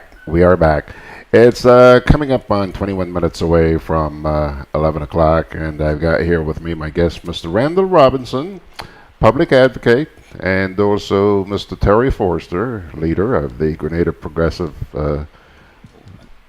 pardon me? Grenada Progressive Movement. Grenada Progressive Movement, yes.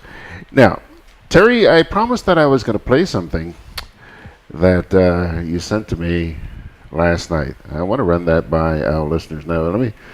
I don't have any video to go along with it, but we're going to show you. And by the way, there's somebody in Carriacou, Agatha Jordan, who says, "So nice to see the broad smiles on the faces of your guests.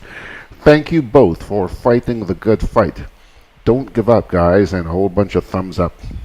Thank you. Okay. Now, you know what? I haven't met this person, but she is a very high profile on Facebook. Very, very high profile. Listen to this. It's the water, but nowadays that is the horror. If I only venture down by the shore, police telling me I can't be no more. Cause Jack don't want me to bed on my beach. Jack, tell them to kick me out of reach. Strength and security, bill barricade. That can happen here in this country. I want Jack to know that the beach belongs to me.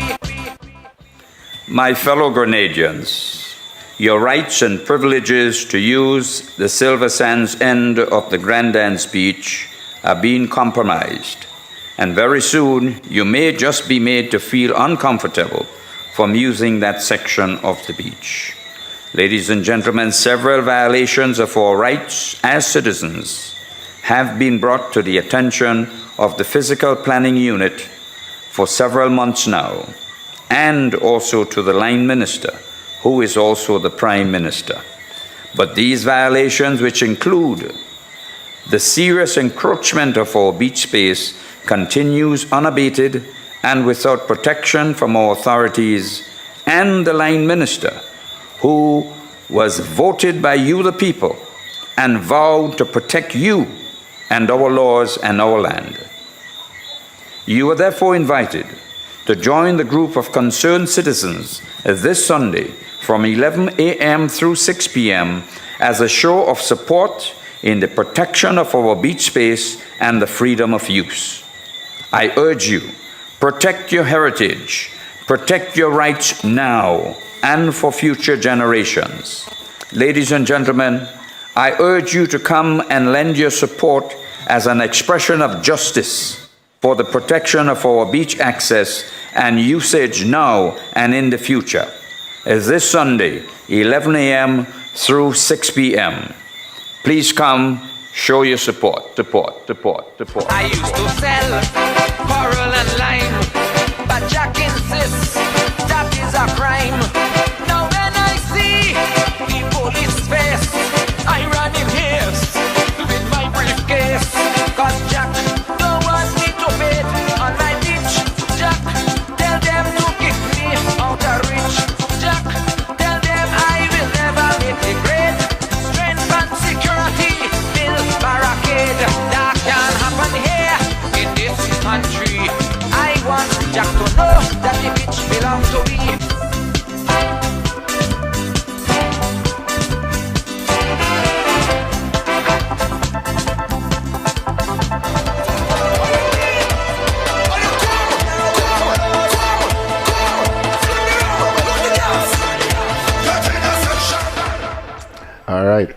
All right, guys. Randall, do you take it from here? Tell me what's going on down at the beach. All right. Well, we tried to get some permission to have amplified music down there this week. That did not happen. We wrote to the police. The police told us late in the week that we have to go to the Ministry of the GTA. And of course, by the time we got in there, it would have been too late for them to issue, tell us, all right, you can bring a DJ. So that's not happening. But we're encouraging people to come down, walk with your food, walk with your drink, walk with a bat, a ball, some stumps, walk with playing cards. Just come down, let's enjoy ourselves down there in that space and send a clear message to the authorities and all involved in trying to get that space away from us, that we're not taking that. The beach belongs to all of us. What we're seeing as part of the project seems to be illegal. We need our physical planning people to come out and to tell us clearly what is taking place, what are these breaches of which they speak, and what are we to expect. George, the law of the land in the Land Development Regulations, Chapter 241A, SRO 13 of 1988, set up the Physical Planning Authority. They are set up by law, an authority, to look after our interests in terms of land and development and so on. So they can't abdicate their responsibilities to the people of Grenada, and especially in coastal development, where it says clearly in Part 3, Standard Conditions, number 7, the authority shall not authorize any development closer than 165 feet in brackets 50 meters from the high water mark, or on lands less than 10 feet 3 meters above mean sea level, whichever is applicable. Anyhow you spin it, what is happening there, as far as we see it, is illegal, George. And so we want it sorted out. Randall, I don't understand why you might be so surprised that it is illegal. We seem to be at the point in this country today where we have a total disregard for law. And you guys are talking about the situation here down at Silver Sands. That's only peanuts. Man, there are so many other issues. Our government thumbs its nose at rulings by the OECS Court of Appeal. The people of Grenada elect you to office. When they ask you questions, you refuse to answer. Take a hike. Who the hell are you to ask these questions? Randall. There are a number of issues. There are a number of issues, Terry, and if Grenadians are just going to sit and take it, hey. Oil and gas to date, after almost over a year of asking questions, what agreement did you enter into with the Russian company? To date, no answer. No answer. This is our resource, our patrimony, our heritage. And you don't have a right to know.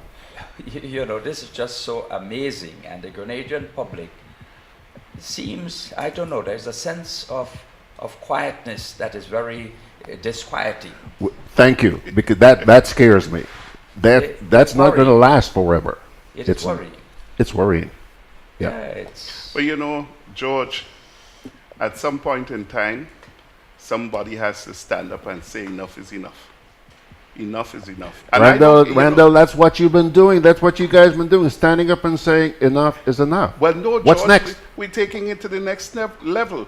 If it is that we must go and to the court and get a court order, ordering the planning authorities to do their jobs, that is what we must do. And I just told you, Randall, they have ignored a ruling from the OECS Court of Appeal regarding Gemma Bain. What's her name? Gemma Bain? Thomas. Gemma Bain, yeah. George.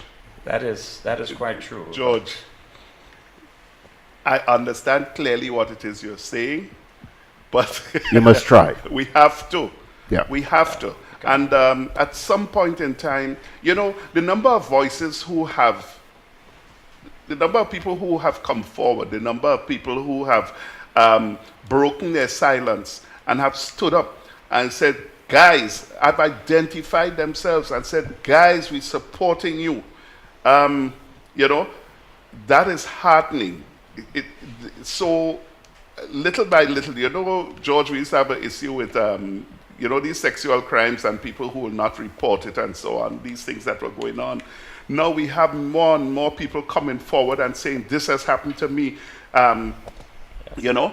So we have begun to speak out. And this is that kind of exercise. You know, nothing that is really worth it, George, is easy to do.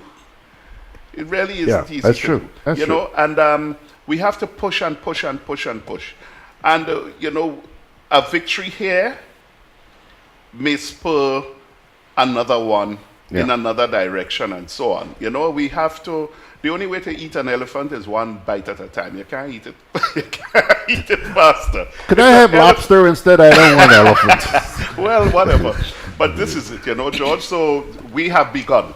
And we are going to be as relentless as they are at not answering questions. We will be as relentless at trying to get them to answer if it means going to the courts.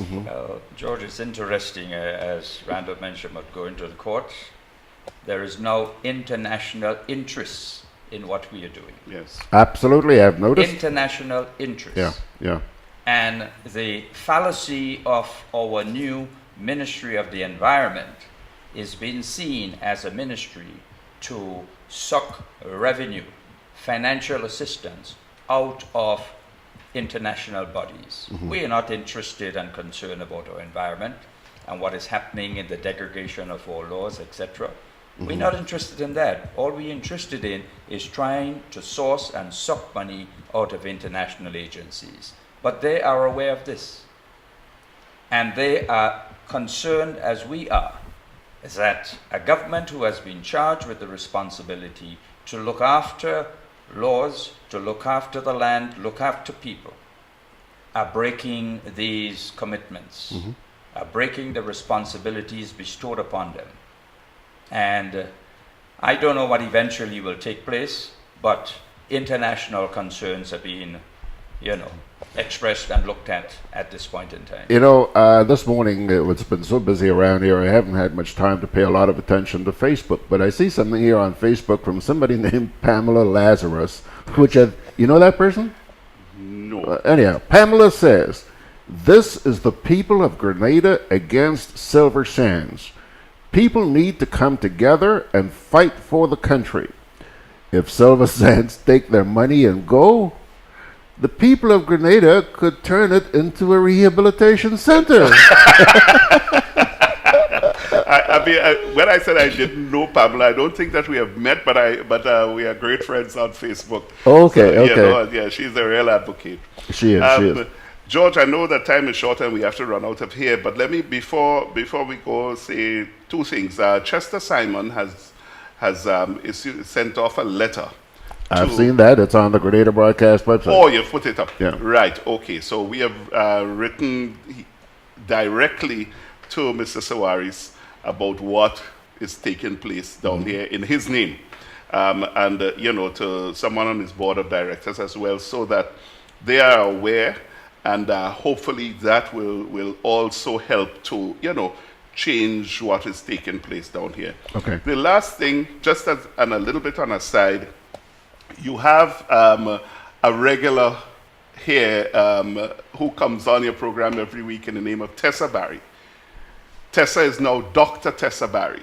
She just successfully defended her thesis at the UE. She assessed the level of preparedness of the extension units in the OECS to contribute and support agri-entrepreneurship for women. And she is now Dr. Tessa Barry, so we want to say to Tessa, congratulations. Congratulations. Her journey has been one that I think you should get her in whenever she comes home, George, to sit and talk to it. She can inspire many people with her journey to that. Well, first of all, thank you very much for breaking the news to me. I didn't know about it. Right. And ironically, all my listeners will tell you I consider Tessa a dear friend. And she keeps promising me that whenever she comes to Grenada, she'll come see me. I'm still holding my breath. I'm still holding my breath. But anyhow, I'm glad to hear the good news. Congratulations, Tessa. And hopefully one of these days you'll keep your promise. I would really love you to. Anyhow, guys, I know that Just a quick one, George, because it has been mentioned over and over. Some individuals are saying, why is Silver Sands being targeted? And they have noticed one or two other hotels may have also encroached onto the beach. These persons need to understand the law governing the setback regulation only came into effect in 1988. And therefore, prior to 1988, there wasn't a law in place to indicate to persons building on the beach what the setback regulations are. So my comment to those persons who are saying, why don't you go and target Sir Royston? He may have probably encroached, albeit he probably might be, but his development took place long before 1988. And therefore, there was not a law in place. And all the other hotels who probably may appear to be close also to the beach were there long before 1988. In addition to which, two wrongs don't make a right. Exactly. Let us correct what is happening now.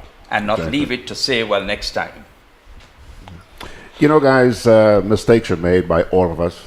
I don't have a problem with mistakes, but what really ticks me off is the attitude. When you ask people questions, they essentially give you a finger, and that hurts. Well, because 5 years from now, they're coming knocking on your door. Give me a vote. Give me a vote. Well, as the Prime Minister said in New York, the developer made a little mistake. Well, if he considers this a little mistake, then it should not be too difficult to remedy it. Fix it. Yeah. It's a little mistake. Get it fixed. We demand that in the name of the people. Jaban on the shout box says, guys, I want to swim on Grand Anne's Beach, Grenada, but not in contaminated seawater. Yeah? Yep. That's kind of scary. He says, soon red tide, like in Florida. Yeah, Joyce if we Thomas. don't control that flow of surface water from the hillsides coming down there and going straight onto the beach, this is what will happen. That beach will be contaminated. So the bottom line, gentlemen, is that you're going to continue your fight. You have not finished. And you're also going to whoop up some excitement on Grand Anne's Beach this afternoon. Yep. Well, we want the folks to come on out at the end of Grand Anne's Beach, close to Silver Sands, between Coconuts Beach by Scratch and Silver Sands, and just commune together. Would you excuse me if I'm not there because I have to do my post-broadcast? We know you'll be there in spirit. I'll be there in spirit. And then you came down already, George, and you saw what was taking I place. came down, I videotaped stuff, and I showed it to the people, and it really annoyed a lot of people that kind of stuff is going on here, And I also, that day, I also took some video of a pristine Grand Anne's Beach. Oh, yeah. Did you see that on my site? And I showed people what we could be losing. Yep. if things continue to go this way. But like I say, the people have the power in their hands, so you can put your tail between your legs and pretend that nothing happened. And then when all hell breaks loose, you come crying to Terry Forrester, George Grant, Randall Robinson. Yeah, ain't that a shame? Ain't that a shame? We have to stand for something, otherwise we'll fall for anything. But thankfully, I'm seeing more and more people becoming involved. I guess Grenadians are a little bit slow, but I'm seeing more people open up and speak out and are willing to take a stance. Yep. And so therefore, I continue to have hope. Thank you very much, George. Thank you very much, gentlemen. Now you go on down there, have some Lambie waters on my behalf, and whatever. And keep us informed. We shall. Okay. We shall. Thank you. All right. Have a great day. Okie doke, folks. There you have it. Our two buddies there, Mr. Randall Robinson and Mr. Terry Forrester. They're going to head off to Grand. And let me tell you, right now, I haven't had breakfast yet. So, so my tummy's a little bit. I'm hungry. Send me some Lambie waters or something. You don't have to send the ice cream and the cake and all that stuff, but little Lambie waters would certainly go a long way. Okay, folks, back to business here. Let's take another little break and we'll come on back. What's all the excitement about? It seems that the Grenlec Community Partnership Initiative, GCPI, may be coming to an end. I'm following this story. Did you know that over $22 million have been invested in community projects through the GCPI? Now, these organizations that are on the ground solving problems may lose their funding. All because government has now passed a law that requires Grenlec to pay 5% of its pre-tax profits to a social fund controlled by a government-appointed committee. Remarkably, that's the same 5% that Grenlec put aside every year to fund community projects. Do you know how Grenlec's community program started? Not really. Well, in 1993, when they made an offer to buy 50% of Grenlec's shares, WRB also proposed that Grenlec would give 5% of its pre-tax profits for community projects. That's interesting. Then all this talk about the people's money is completely misleading. I have never heard our government making that claim about any other business that contributes to community work. In fact, this 5% is money that all of Grenlec's more than 2,000 shareholders, including your neighbor Farmer Jones, are investing in the community instead of putting into their pockets. And we can't reasonably ask them to give up more, just because government wants to take control of the 5% already intended for the community. I don't like the implication of this law, Watts.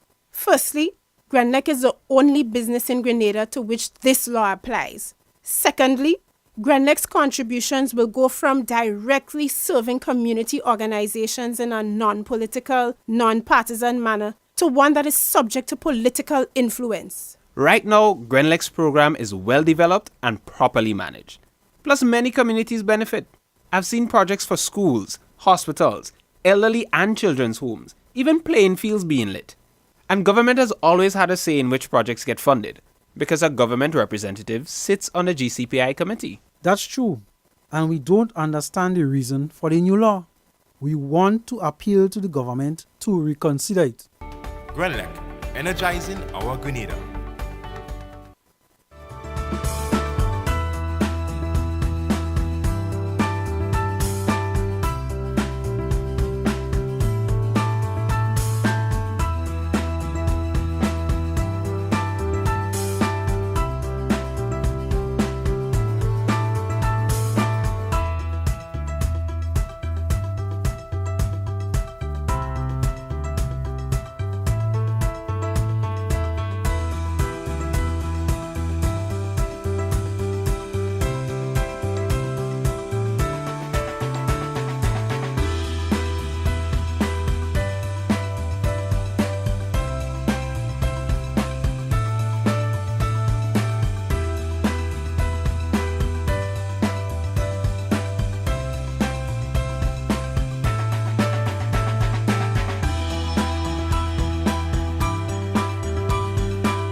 Good to be early.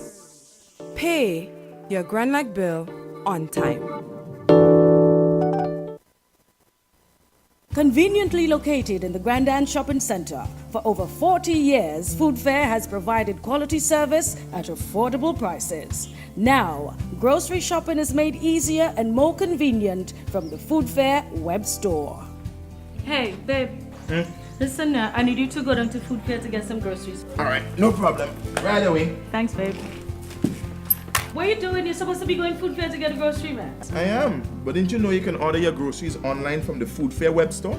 Are you serious? Of course. All you have to do is just to log on to www.foodfair.gd with credit card in hand, and with an order of $100 or more, Food Fair Grenadians will deliver up to 3 miles away. And you don't even have to worry about your information, you know. Their safety measures are excellent. So hold on. You just order online and Food Fair will deliver to you? Yep. But baby, better hurry up and order, man. I already did. They should be here any minute now. Enjoy easy online shopping anytime from your home or office from the Food Fair web store. Food Fair, where you can fill your baskets without emptying your pockets. All right, folks, we are back. It's now, let's say, 3 minutes after 11 o'clock. Actually, we've done pretty darn good. I thought we would have been a lot later than that when it came to our guest this morning. But apparently we're only about 3 minutes late. Now, I also want to apologize to those of you on Facebook and those of you on Rumble Chat. So much has been happening here this morning, I just haven't had the time to pay an awful lot of attention to you. But your comments are being seen by the whole world. All right? Now, our segment now is about the Caribbean Court of Justice. And if you take a look at the website, you will see that it is actually captioned words to the effect that, will government ever listen to the experts, let alone people? Okay? That applied for our previous segment and also for the segment we have coming up right now. I've been taking a lot of fire from people who complain that, the hearing on GrenadaBroadcast.com is about vote yes to the CCJ, vote yes to, blah, blah, blah, blah, blah, blah. Yeah, in all fairness, I have provided an awful lot of time, and not just now, I did it prior to the previous referendum, but I did it because I feel that the people ought to know. A couple of weeks ago, I started accelerating my effort to give opposing voices a chance to be heard. And one day I received a phone call from a young man here, a young little whippersnapper dwarf by the name of Brian Pitt. Brian said that he had gone to a forum down at the TAMCC, I think. Pardon me? Correction. Where? I was listening on the radio. Well, you were listening on the radio? Okay. Well, his ear was down at the TAMCC. Nah, never mind. Brian was listening. And he heard some remarks being made that sort of piqued his curiosity. And he said, I want a chance to come and talk about that. Why not? So I had also scheduled for the following week, which is this week, to have Mr. Ruggles Ferguson. Ruggles has been spending a lot of time with us.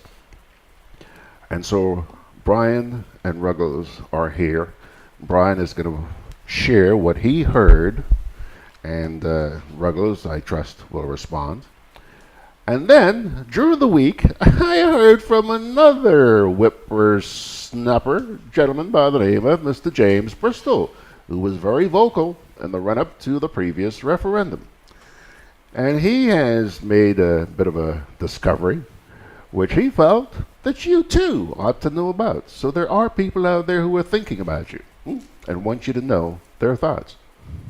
Trying to stir up some curiosity about the CCJ. Lots of good things about it, but of late we've been hearing stuff that makes you stop and think. Let me start by going to Mr. Brian Pitt. Oh, by the way, if you take a look here, these two guys, the one with the green shirt is Mr. James Bristol, and the one who I need to get you a cushion, Brian. You're sitting so low. Well, okay, you grew a little bit, but you're still not all the way up. How are you, Brian? Good morning. Good to see you. Good morning, George. I have a short cord. You have a short cord. Well, I could have told you that. And there's old Jimmy. Jimmy, your cord is okay? My cord is absolutely adequate. A short cord and an adequate cord. Now, let me see how this cord over here does, Mr. Ruggles. How's your cord, Mr. Ferguson? Good morning, George. I'm accustomed to the cord. You're so accustomed to the suit. You adjusted the suit. Yes, I adjust the cord to suit. All right, so it's quite okay. So you just pull up your chair a little bit. Yes. Okay. Okay, Brian. Let me start with you, sir. Tell me. Yeah, Ruggles. Ruggles, Jimmy. Good morning. Morning, everybody. I was listening to this presentation at TAMCC on the radio, and with my vivid imagination, the young man got up. I thought it sounded like he was in the back of the room. Ruggles can confirm or deny whether that was the case. I think he was there. And this young man said words to the effect that all lawyers are crooked. And there was laughter in the room.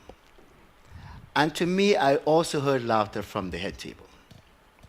And I said to myself, okay, why does this young man perceive that the profession is full of crooks? And I started asking myself questions. Okay, so if lawyers are crooks and lawyers are the only person that could be judges, then what does that say about judges? I'm a good student of algebra. A plus B equals C. And I continued to think about this all lawyers are crooks issue.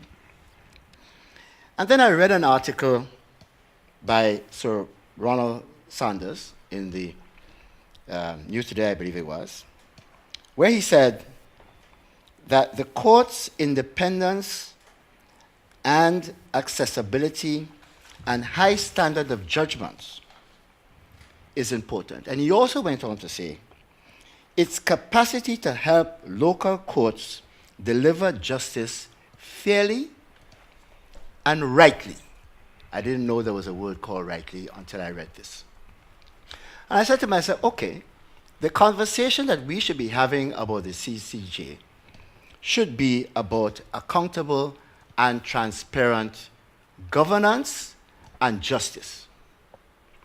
And until and unless we can have that conversation, I'm having issue with whether or not this approach about talking about the CCJ, yes or no, is irrelevant. And I started looking at the judicial system in Grenada. When I look at the judicial system in Grenada, it is strange that at this moment, we can't find a court to sit. Instructive. Now, I hear the argument that government does not have influence on the judges, but could government have influence on the system by not providing a court? There are a lot of ways the government could have interest, yeah? Or influence. And I want to open with those statements, George, and we can take the conversation wherever it wants to go this morning, but that's my input at this moment. All right, so I guess we should start by hearing his opening salvo, Mr. Ferguson. By the way, Mr. Ferguson, you've been sitting in that chair for 10 years. I've never seen you so sour. What's with the big smile we usually have on your face? Huh? Yes. No, I'm sorry. No, I am. You should be sorry, Ruggles. You're always all smiles. I'm sorry. Yeah, I'm sure I'll be smiling by the time the program is ended. Would you guys take him out to lunch when you guys leave here for me, please? Feed him? Okay, Ruggles, let's hear it. Yes. Good morning, George. Good morning, listeners and fellow panelists. Well, first of all, I've heard Brian's opening statement. The first point I want to make is that I was not at the activity, neither did I see nor hear the specific portion of the discussion that he is referring to. But at the end of his opening salvo, I am left to wonder what's the relevance of the opening salvo to the CCJ. I have no doubt that issues of governance, issues of the rule of law, issues of our local justice system are discussions that we need to have on an ongoing basis. There is no doubt about that.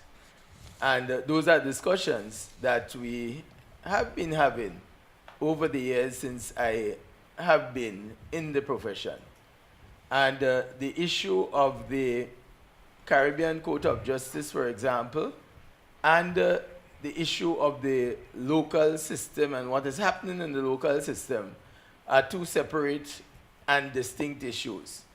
The issue of the CCJ, for example, one, is not one, and that's if he's making the issue of priority. In other words, what we should be focusing on, whether it's the local justice system or whether it's the CCJ.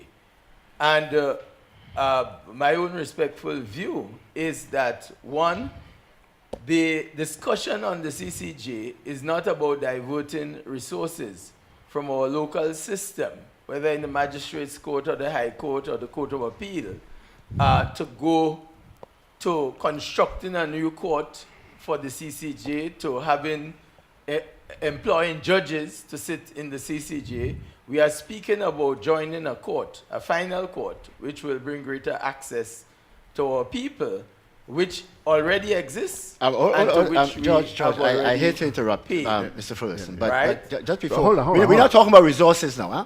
I never spoke about resources, so I don't know where Ruggles is going about this diverting resources. Okay, and so hold on, please, folks. We don't have an awful lot of time, and I would appreciate it if we could minimize, keep our contributions to a minimum. There are three of us here, and I want everybody to be heard. Please help us. Go ahead, Ruggles. Yes. So what I'm saying, he's not saying that. So I'm not too sure what he's saying. He may have to. So let him explain. Maybe he can. Maybe he can assist. Come on, Brian. Tell us. What do you say? Well, just quickly, we weren't talking about diverting resources. That's why I read from Sir Ronald Saunders when he's talking about the capacity to help local courts deliver justice fairly and rightly. He's not talking about building courts. So the idea of diverting resources, I want Ruggles to realize that is not what I said, and that was not my intention. Okay. In my opening dialogue. Yeah. Okay. And the CCJ can do just what Sir Ronald Saunders is referring to there, in terms of assisting the local courts to develop to its full capacity. So maybe we can start off on that. By the way, Jimmy, you seem to have something you want to get off your chest. Well, I haven't spoken about publicly about the impending referendum and a lot of the arguments being put forward, either for or against the CCJ. But I think it's important that the public understand clearly what the true position is. Now, the CCJ at one point was being, and it still is, being touted as cutting the colonial ties. And I've seen from the current president of the Oasis Bar Association, he's resigned from that, said, no, it's about this access to justice. Now, I also read an article, I can't remember the gentleman, he writes and sends off quite well, Grenadian, and he talked about access to justice in the broad sense. Now, so Ronald Saunders mentions access to justice. Ruggles just mentioned the CCJ can help the lower courts here. Now, access to justice is not start with the CCJ. I like to break it down very simply. in the vernacular, in the local parlance. Keeping it When short. you're going to pick mango, you pick the mangoes that are close to you. You leave the one right on the top next to the maribou nest for last. It's called the low-hanging fruit. The low-hanging access to justice fruit in Grenada, in the OECS, and in the Caribbean are the local courts. The Magistrates Court, the High Court, and our Court of Appeal. Another, and I'll come to that in a minute, another aspect of the access to justice is education, so people know their rights and know to whom they can go if they have an issue. Legal aid, which is underfunded or non-funded, is part of the cornerstone of access to justice. Social situation, social well-being, housing is part of the access to justice. Health is part of the access to justice, because if you don't have these things, you're not even going to think about going to the court when you have a problem. You're going to take up the cutlass and chop the guy who trespassed on your land. Access to justice is a broad concept, but taking it in the narrow sense in which it has been bandied around by the proponents of that concept of access to justice, it is undeniable, incontrovertible, that access to justice begins with the small courts, right here in Grenada. And access to justice has been ignored by every administration from the day we got independence, possibly with the exception of the revolutionary government. Because at that time, we had good access to the courts, and we had a really brilliant Court of Appeal, and the things were pursued. But just one quickly.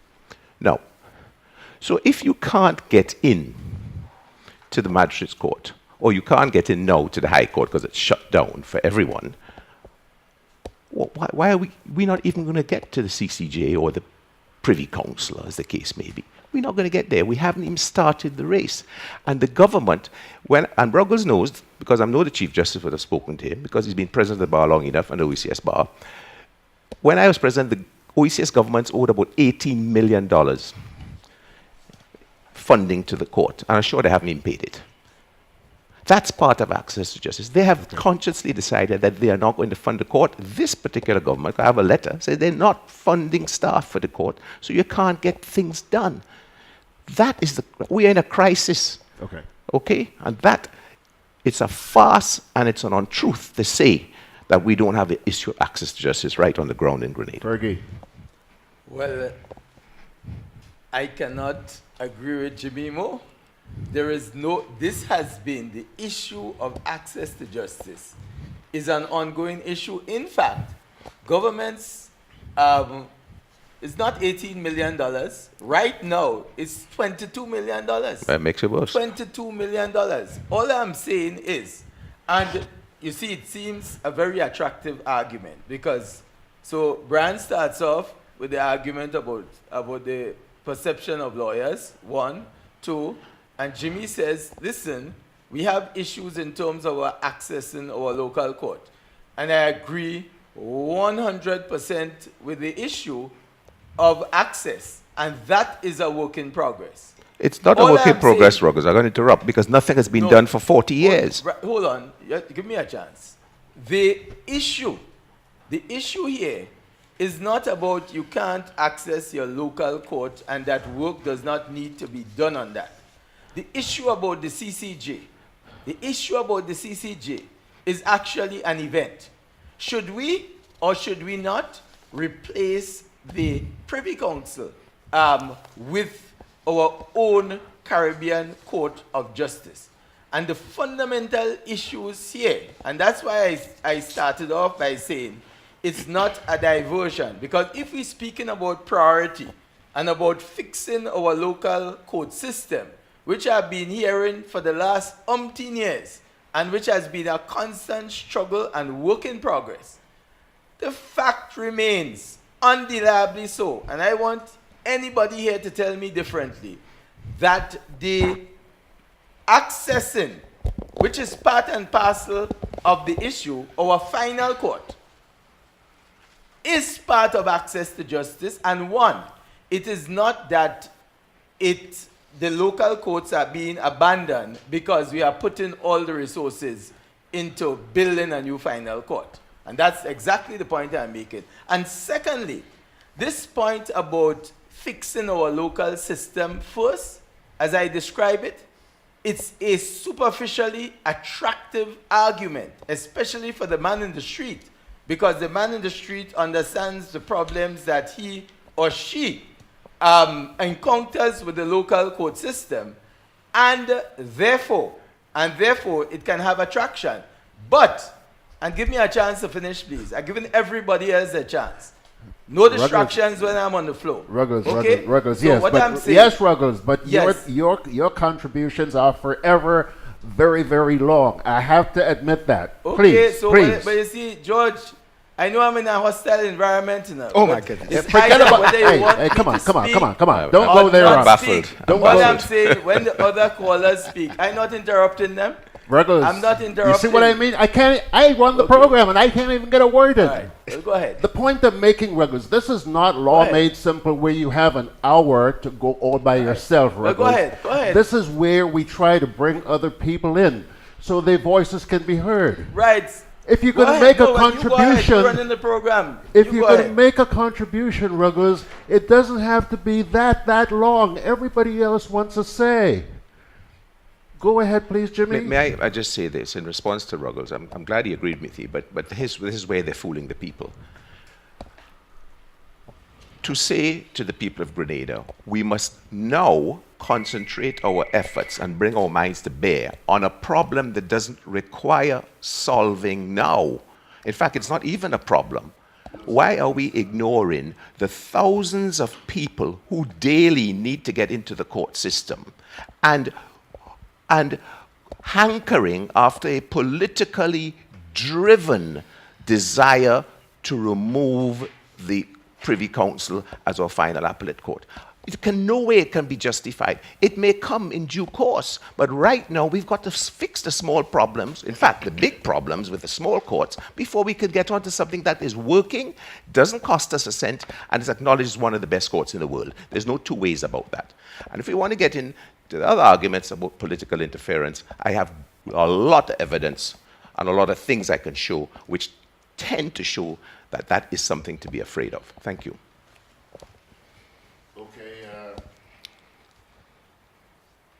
Who's on first? I think Brian. Brian, you have something you want to say? Yeah, I want to make 2 points, George. Governance, accountable and transparent governance is important, I believe, for the success of any country, whether it be economic-wise or whatever. Accountable and transparent. Now, these two lawyers here with me this morning must be familiar with a Privy Council judgment number 16. I think it was a judgment that Derek Knight got out of the Privy Council that made sure that the government of Grenada pays his client, Sir Eric Matthew Gary, or Gary's estate. As a matter of fact, I believe at the time Derek advertised the minister's property in the newspaper. To me, the Privy Council is saying by that judgment, listen, I want to help with this transparent governance in the Caribbean. And I remember, George, that a few years ago, a functionary of government telling me, Brian, government can make your life as miserable as possible. We know if you go to court, you will probably win, but at the end of the day, the Treasury pays. That is spiteful governance. Now, I want to make one other point. Ruggles talked about the ordinary man. I happened to be in the registry the other day, and I listened to an ordinary man cursing people in the registry because he felt that a certain lawyer in Grenada was preventing him from getting justice. On further inquiry, I am hearing that there's something called shopping in the registry. Shopping in the registry, for the people who are listening, means that a lawyer can choose dates he wants and judges that he wants. So it is not the legal system per se. It is the practitioners of law that is causing the problem in many cases about this delay and the condition of justice. And I wanted to make those 2 points because I think it's relevant to where we are right now in terms of the delivery of fair, justice in Grenada. But you know, as you say that, Brian, I checked on the CCJ website to see who was on the Regional Judicial Legal Services Commission appoints the judges. All this talk about integrity and all of that. And there's a judge, a person was listed there as a member who was subsequently disbarred for thieving his client's money of over $4 million, right? And with time he was there, that thing was in the air. And yet he was one appointed judges. And there's a lawyer from Dominica was writing some time ago. I didn't pay much attention, but when I read just 2 days ago about appointing, the OECS has a right to appoint 2 people from civil society. And this lawyer said Dr. Lex was appointed as a person from civil society. If that is correct, and I researched what civil society means, he's not a member of civil society. And not one lawyer, not one bar association, not the OECS Bar Association, not OCBA has taken out a judicial review proceedings to challenge the appointment, if that is indeed the case. We just sit back. Those are issues. And what you don't understand is that the judges who are in the CCJ now will not always be the judges. You have those, which is your point, Brian, who are coming up through the ranks. And if they are tainted at the bottom, they will be tainted at the top. And this is the issue. There's issues about a current ex-DPP of St. Vincent, I read in the news, going on to one of our courts. He could end up there. I don't know the chap. I just read the story, okay? Let's assume that that is what's happening. Anybody could end up there. Is there integrity in the system from the practitioners right the way through? That is the problem we have, but it doesn't affect England. Jimmy, let me see if you go right ahead. Response. Ruggles, do you have any response to what these folks have been saying? This point about the CCJ being a politically driven court is absolute rubbish. It's absolute rubbish. And there are those who will defend going to the Privy Council. A court, and I'm not saying the Privy Council is not a good court, and I don't want my arguments to be lost. The Privy Council is a good court. The Privy Council has served us well. In 27 years, between 1991 and 2018, we have had 16 matters from Grenada going to the Judicial Committee of the Privy Council. That is less than 1 per year. And it is a reality, undeniably so, that over 95% of our people can't access the Judicial Committee of the Privy Council. What is this point about politically driven? And quite apart from that, I am not saying that the local, in fact, I have been an advocate about improving all aspects about the local system, and that is a continuing work in progress. It has absolutely nothing to do with accessing the Caribbean Court of Justice. And I'm saying accessing the Caribbean Court of Justice can lead to fixing. And it's not just fixing we want to know. It's transforming our legal system. This legal system does not need fixing. It's not a door and a window and a roof you need. We need serious transformation. Transformation in terms of the way we deal with land titles. This old registered system to bring in some new registered system where when our people buy lands, we don't have to go through all these records in the deeds and land registry. Improvements in terms of access to our local courts, the greater use of technology.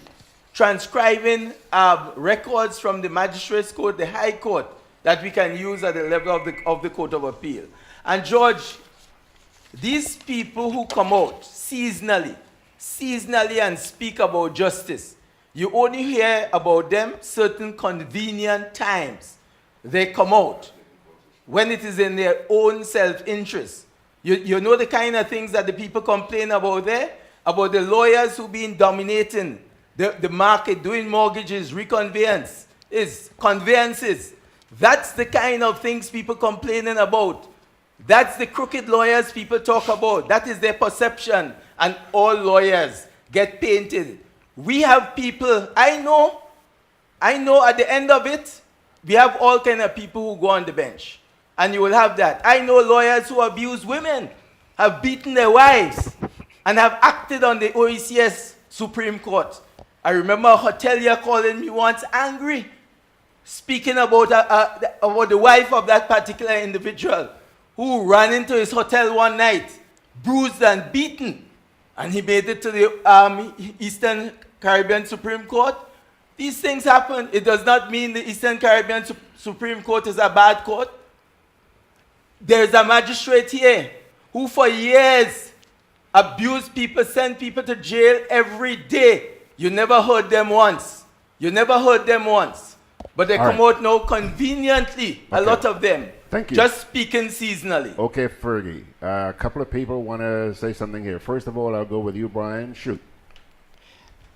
George, I don't think anybody here. Number one. This is not a hostile environment. I don't know where Ruggles got that from. Yeah, but anyway, that's his view. We are talking here, George. There are 4 members of CARICOM that are now part of the court. Am I correct? Of the appellate jurisdiction. Of the appellate jurisdiction. 4 countries. Could anybody tell me that of those 4 countries joining the court, has that improved their local justice system? What has the court done in these 4 territories to help improve their justice system? I am not concerned about what Ruggles is talking about. I am concerned about transparent delivery of justice. And if the CCJ, through some protocol or some discussion, I hope Dennis Barron was going to tell the kids at TAMCC, listen, this is how the CCJ can help improve the local courts by putting sanctions on lawyers, for example, who behave unethically. There are many other protocols that you can put in place to make sure that the local system works effectively and efficiently and delivers fair justice. And that's what I want to hear. All right. Okay. And Jimmy, you two had something to say. Let's hear it. Yeah, very quickly. I'll take each of Ruggles' points. The number of cases that went to the Privy Council is not a reflection of the number of people. He doesn't relate that to the number of people who said they wanted to go and were prevented from going. If we have good quality first instance courts, high courts, and good quality court of appeal, you will find, as we experienced in Grenada when we had a judge like Justice Salina in the High Court, when you got a judgment from him, win or lose, you were satisfied. It was very rare to appeal to the Court of Appeal.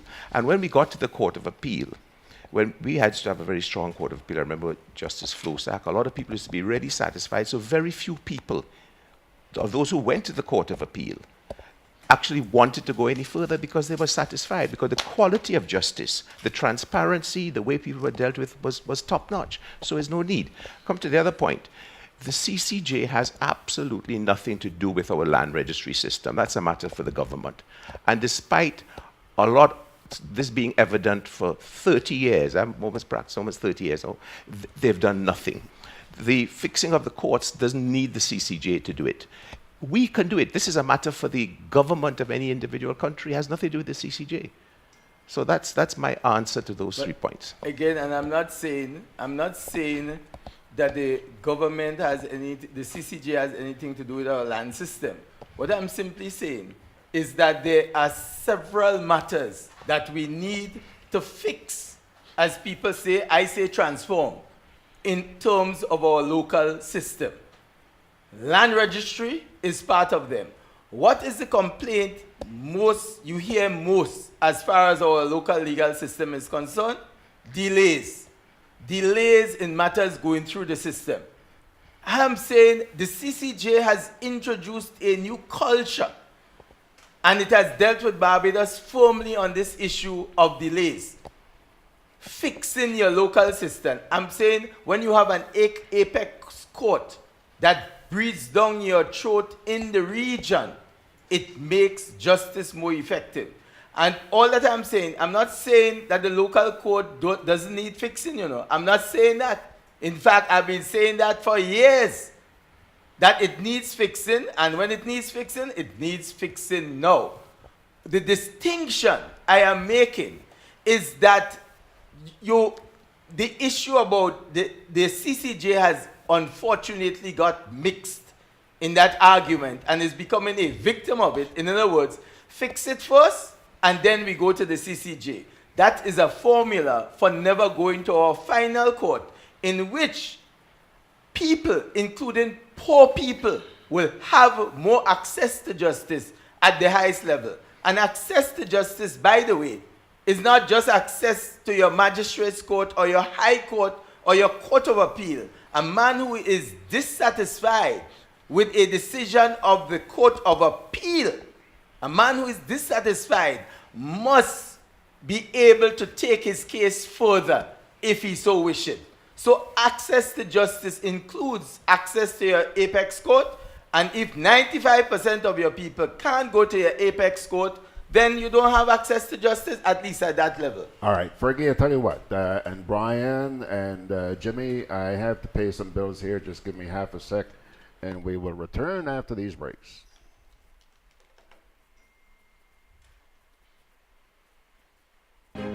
So, babe, Alberto and Beryl come and gone, right? So that means we still have Chris, Debbie, Florence, Michael, Patty, Sarah. From the looks of it, Tony and Valerie might be coming as well. So we need to pick up some extra hurricane supplies. You don't know how many hurricanes will be coming this season, so you need to be prepared. At Hubbard's Hardware and Building Supply departments and Food Fair supermarkets, everything from canned foods, flashlights and batteries, to plywood, tarpaulin, lanterns, roof repair kits, water tanks, etc. are available. For over 90 years, we've helped you prepare for and recover from storms. Hubbard's is an integral part of your hurricane preparedness plan. Get discounts when using credit and debit cards.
To be early.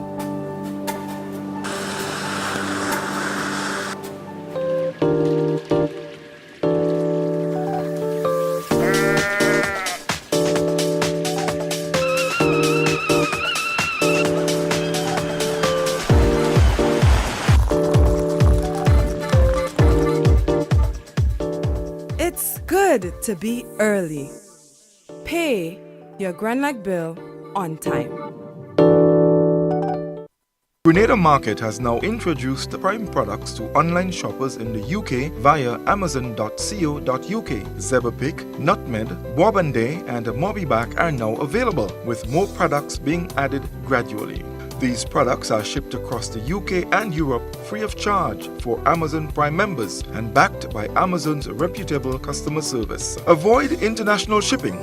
Buy in your local area. Amazon.com in the USA, Amazon.ca in Canada, and Amazon.co.uk in UK and Europe. GrenadaMarket.com. When you can't come to the island, the products of the island will come to you. Alrighty, folks. It is now 20 or 19 minutes away from the hour, which means we have about 19 minutes left. And I know that Mr. Pitt has something he would like to say. Mr. Pitt. Yes, George. I mean, I am fascinated anytime we talk about ordinary people or John Public. Ordinary people. And whether or not they could afford and all that. And justice will be more accessible for the ordinary person. Now, in my head, I'm saying, what is an ordinary person? Is it a person that makes $1,000 a month, $1,500 a month, $5,000 a month? There are very few ordinary people, George, that can afford to take their case to the OECS Court of Appeal, because by the time they pay their lawyers to appear in the matter in Grenada, they can't afford to go any further.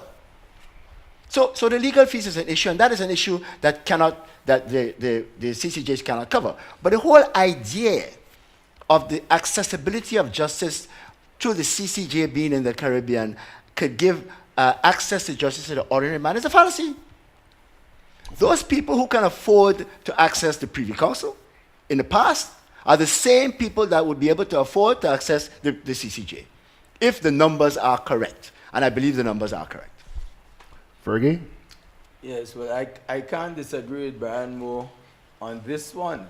The CCJ has been in a court in existence for the last 13 years, whether we like it or not.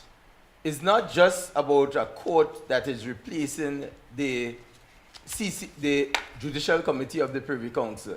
It's a court that our region has created. It's one of our instruments of regional integration, just like the Eastern Caribbean Central Bank, just as the Eastern Caribbean Supreme Court, just as the University of the West Indies. We have to create our own institutions. We have to strengthen ourselves, not just as individual nations, but as a region. And let me just give you this example in direct response to Brian. There was a case before the CCJ involving two elderly persons who could not afford to appeal the matter to the Caribbean Court of Justice. They applied because there are mechanisms in the rules where the filing fees are waived.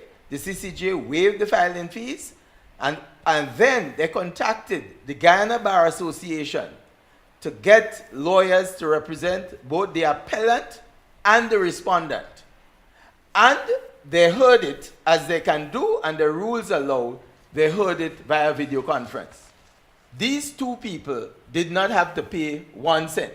They may have paid even more in the High Court or in their own local Court of Appeal to access it. So these are the points I am making. These are the points I am making. I'm not saying the Privy Council is not a good court. I'm not saying that it has not served us. All I'm saying in the journey, there are certain things that we need to do, lots of things. And I'm saying having our own local regional court is one of them, and there are distinct advantages. Yeah, Ruggs, yeah. You know that point you made about the elderly people. There's a case I went to the Privy Council, which is the same, from St. Lucia. I can't remember the name. The lady's, in fact, I knew the guy was killed in an airplane crash. And she couldn't get any access to the after she exhausted what little money she had in the High Court, Court of Appeal. And she got it done.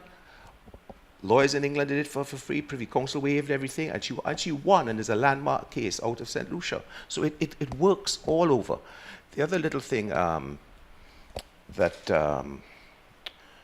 you mentioned that slipped me now, the regionalism.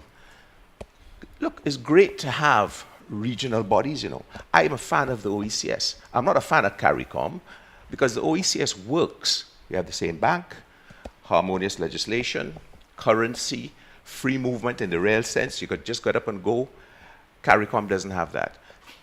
The CCJ is born out of CARICOM, and CARICOM hasn't worked. Ruggles, you have a case now. You're going, I read in the paper, to some Grenadians, which is a good thing to do, right? Because CARICOM, and you recognize it, doesn't even respect its own regionalism. They only talk about it and pay lip service. So while it's desirable in the long term, really, we're only paying lip service to it. That's it for me. Thanks. George, when we talk, and I find this interesting, about the success of institutions in the Caribbean, we, for some reason, don't include CARICOM or the OECS Secretariat. Yeah. For some reason.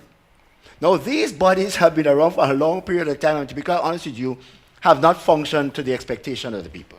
1. 2, most of these cases who get pro bono attention are high-profile cases that lawyers are glad to attach themselves to because of the profile of the cases. It's not the ordinary man, George. The ordinary man that I keep hearing about. You know, I listened to a minister of government in Parliament the other day, talking in support of the CCJ, talking about her constituents and the varying places in her constituents who will now have access to justice. I'm saying that's dishonest. That, and then I hear on another wave that this is not a political issue, but that is being dishonest. Because the people in Marquis or Soubise that believe by joining the CCJ they'll have access to justice are mistaken. George, can I just ask a question? Sure. Because I need some clarity. What exactly are you saying, Brian? Are you saying that we should not have a Caribbean Court of Justice? I just want to be clear in terms, because you have said many things, right? You have expressed certain gripes about the legal system. You have expressed lack of confidence in certain things. So I just want to be clear. What is your position on the Caribbean Court of Justice? Is you saying we shouldn't go there because it's not a good court? I'm trying to figure out. Ruggles, let me reply this way, and I hope you don't hold me to saying yes or no as if a judge is here. I'll explain. The Caribbean Court of Justice has four nations attached to it right now. Am I not correct? The appellate jurisdiction. The appellate jurisdiction. Well, that's what we're talking about, yeah? The appellate jurisdiction. Yes. Because it has an what has it? jurisdiction Yes, that yes. everybody is Yeah. That arbitrates on CARICOM, the Treaty of Chaguaramas' issues. Right.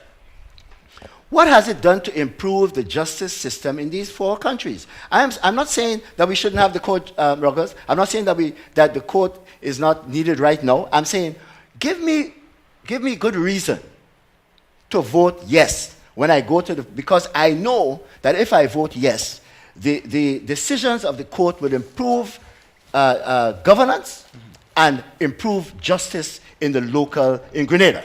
Yes. Tell me that. Okay. And give me examples of how that is done. And don't go to the fact that there was a program to reduce the backlog of cases, because the cases have a backlog right now. All right, Brian. Let Ruggles respond, because there's something very important that's the reason why Buddy is here, Jimmy. I want to give him some time. So Ruggles, take it away. Right. Let me just say, Brian, and I repeat again, the Privy Council has served us well. 185 years it has been our final court. The major issue, quite apart from the colonial point that we need to complete our cycle of independence, my major point in terms of the CCJ is access to justice, that more people will be able to access our final court, one. But the second point I wish to make is that the Privy Council, in terms of service to us right now, if we have a matter going there, the extent of their service to us is that they will hear our case and render a judgment on it. The CCJ is not just an institution that would hear our case and render a judgment. It's a developmental institution also. One, so for example, it has an Academy of Law. In fact, in December 12th and 13th in Jamaica, there is a training program together with the General Legal Council in Jamaica, training judges, lawyers, bailiff, court staff at all levels. As an apex court, just as they were able to do with the Jurist Project here, they were able to assist in the backlog that we had in December 2013. And I agree with you, we have a backlog now again. And it's something that we have to address. And we have to adjust our system to be able to do so. So I'm saying it is more than just a court hearing matters and delivering judgments. All right, thank you very much, Ruggles. Now, Mr. Bristol, you came here this morning because you had a bit of an eye-opener? Yeah. I had the Grenada Government Gazette of the Friday, September the 21st, 2018, was received by my chambers on September the 25th, 2018. And I read all my gazettes. I didn't read it the same day because I needed the time within which to study it properly. And when I studied it on, I think it was Thursday gone, I noted the various timelines which are set out in the Constitutional Referendum Act, because I wanted to check it to make sure, because of the history with the last referendum where there were some infringements on those timelines and things had to be redone. And I think I've found another infringement on the timelines. I bounced it off a couple of people for their interpretation, and they seem to agree with me. I'm not saying I'm right, but I'd like the powers that be to think seriously about this, because if the referendum goes ahead, it's likely it could be challenged on this ground. Section 4, subsection 3 of the Constitutional Referendum Act number 25 of 2016 says, well, I'll read section 4, subsection 2, bracket C. A writ shall appoint the date on or before which every person entitled to vote in the constitutional referendum shall be registered. Subsection 3 says, the date fixed for such registration, for the close of the registration of persons entitled to be registered, pursuant to the Representation of the People Act, to vote in the constitutional referendum, and this is what's important, shall be, so it's mandatory. In fact, when we did the referendum injunction case the last time, Dr. Alexis conceded that these provisions and these timelines were mandatory. Shall be the 9th day. Shall be the 9th day after the issue of the writ. It doesn't say it shall be 9 days after the issue of the writ. It shall be the 9th day. Now, the writ was issued on the 18th of September. By my calculation, the 9th day is the 27th. But the writ states that the close of registration is the 28th. So therefore, if I'm correct, anyone who registered on Friday the 28th had no right to be so registered and should not vote. So that calls into question, therefore, the entire referendum process.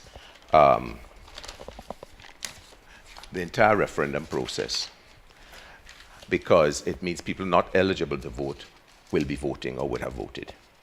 And I would urge the powers that be to look at this carefully and to take advice, preferably from independent counsel outside Grenada, and see what the interpretation of that section properly is, because it carries with it grave consequences. All right. And it's not worth going ahead like that. But I only want to add one little thing. If it is that the interpretation I put on that section of the Act is correct, it only goes to show that when you rush things without ulterior motives, that is what happens. Thank you. All right, I can't help but turn directly to a member of the advisory committee. Ruggles, what goes through your mind when you hear what Jimmy just said? Yes, well, I'm just seeing it, and I'm just hearing the point for the first time. Okay. And Jimmy, is it section 4, subsection 3 referring yes. to? Well, Ruggles, it should be for the first time, because if you were part of the people getting involved, and if you were, they would ought to be advised to put in the correct date. Right. So you're saying that the writ was issued on the 18th. The 18th of September. On the 18th? Yeah. Right, 18th. Mm-hmm. Right? So, I mean, it's an important point, but my instinctive response, and I don't know if I'm right also, that is a matter for ultimately the experts and one for the court. But you do believe it's something that should be looked into. Right. So what I'm saying, it's a question of how you calculate time. So, for example, under our Interpretation Act, the first day and the last days are not counted. So I don't know if that is correct. Maybe the answer to the question. No, well, you're quite right. No, you're quite right, because under the Interpretation Act, where a period is given for doing an act, the first day and the last day don't count. This doesn't give a period. This gives a day. This says it shall be not 9 days after. If it was 9 days after, it will be the Friday, because it gives a period. It says it shall be the 9th day. And when you count 9 days from the 18th, you start with the 19th, it comes up to the 27th.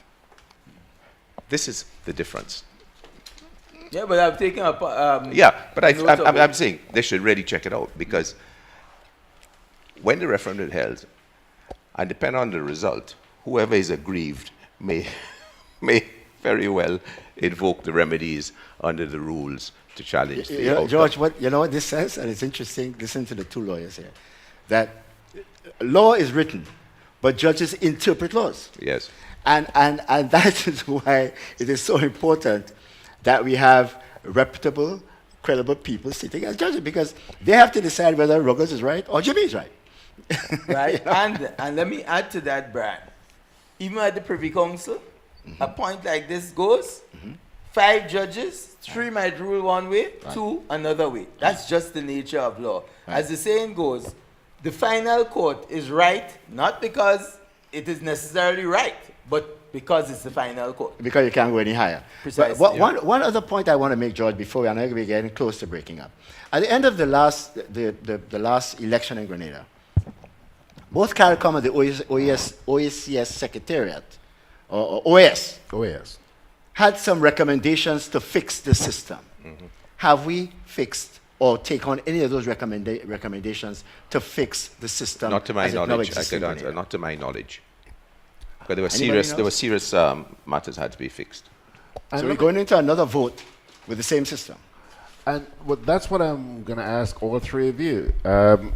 How likely or how possible is it that the outcome of this referendum could be affected by the fact that no changes have been made as recommended by the observer missions? Yeah. And you know, one of the things those bodies said, because I remember discussing it here, was all about funding and so forth. You know, I've just come back from London. I read the English news every day because I'm following the Brexit arguments. And one of the organizations, the pro-Brexit, has been censured for using too much money to fund, and also a lot of people are saying we really didn't know. And what you're supposed to be doing in situations like a referendum is not giving the government's position on every radio station and bringing in people from abroad to give the government's position. What should take place is an education of the entire position, pros and cons, but it is a one way. We say this is good, and we insist almost that this is what has to be done. Thank you. All right. Gentlemen, one parting word. Let me start with you. I'm going to go left to right. Jimmy, I know you just had your little blah, blah, blah. One parting word about the upcoming referendum before we sign off. The upcoming referendum, the bill, is not a simple yes-no bill. It is a very, very extensive bill with many changes to our constitution, one of which is the access to the changes, replacing the Privy Council with the CCJ. I say, if you don't understand it, if you don't know, you got to vote no, to be fair. All right. Mr. Pitt, you must have your 2 cents as well, sir. George, I think we need to have a wider scope of discussion on this issue in all areas. I would like to know more about what is not now obtains in these 4 countries that have been part of the court. I want to know how the court can help us effect judgments, fair and right judgments in our own jurisdiction. And I want to make sure that governments cannot frustrate the efforts of the court by doing what is happening now in Grenada, where there is no place for court to be held. Important point. Okay, sir. Mr. Ferguson, you get the final word, sir. Yes, thank you. The point I wish to make is that issues such as the CCJ, a regional institution, we ought not to look at it through partisan political lenses. The debate out there, and that's my critical point, the debate out there is not about government. In fact, some people say government should be leading the process. I agree. But every single organization in the country, including bar associations, including civil society organizations, need to be organizing these debates that Brian speaks about, these education programs, so that we can all participate and look at the pros and cons. I myself have been, in fact, Milton Coy and a group of persons from civil society have an activity on Thursday coming, I believe, and they checked me, and I said, certainly, and get other people the different views, because it's only when these matters are all in the marketplace that people can get a more rounded appreciation of the pros and cons. So all I'm saying, let's not leave it to CCJ Advisory Committee, let's not leave it to government.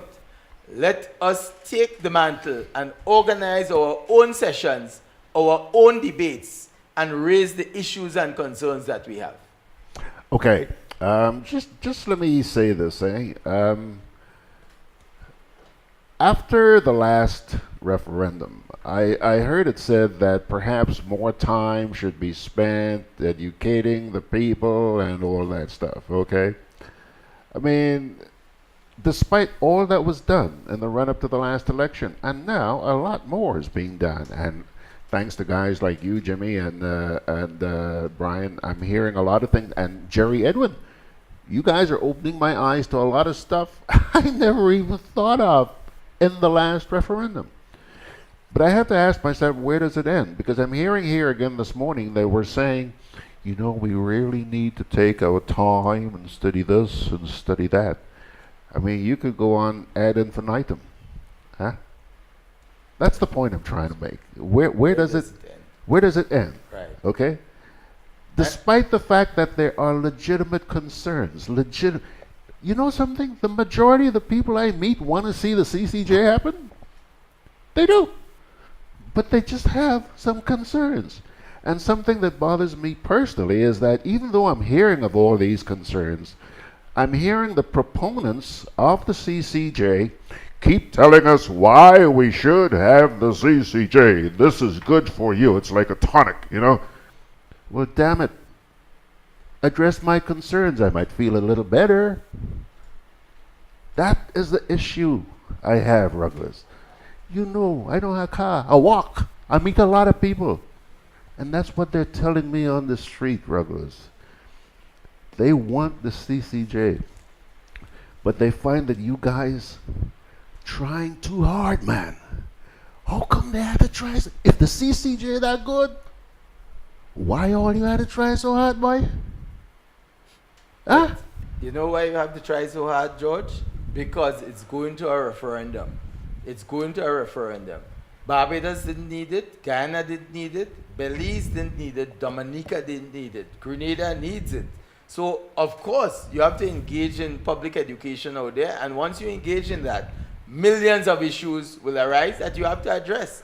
And I'm agreeing that these issues ought to be addressed. That's why I'm here. That's why I'm on all the programs. As you know, the week after the last referendum in November, I was back on your station dealing with public education. Ruggles, me ashamed to say it, you know, of all the people in this country, I don't know one single person who has been more fastidious about the CCJ than everybody else. You have put more time and effort into this than anybody. But George, not just about the CCJ, I'm talking about public education. You had Jimmy made the point that at the end of the day, we need to educate not just lawyers, not just parliamentarians, but we need to educate our people, because education brings empowerment. All right. George, just quickly, it does not help when Ruggles Ferguson says this is a hostile environment.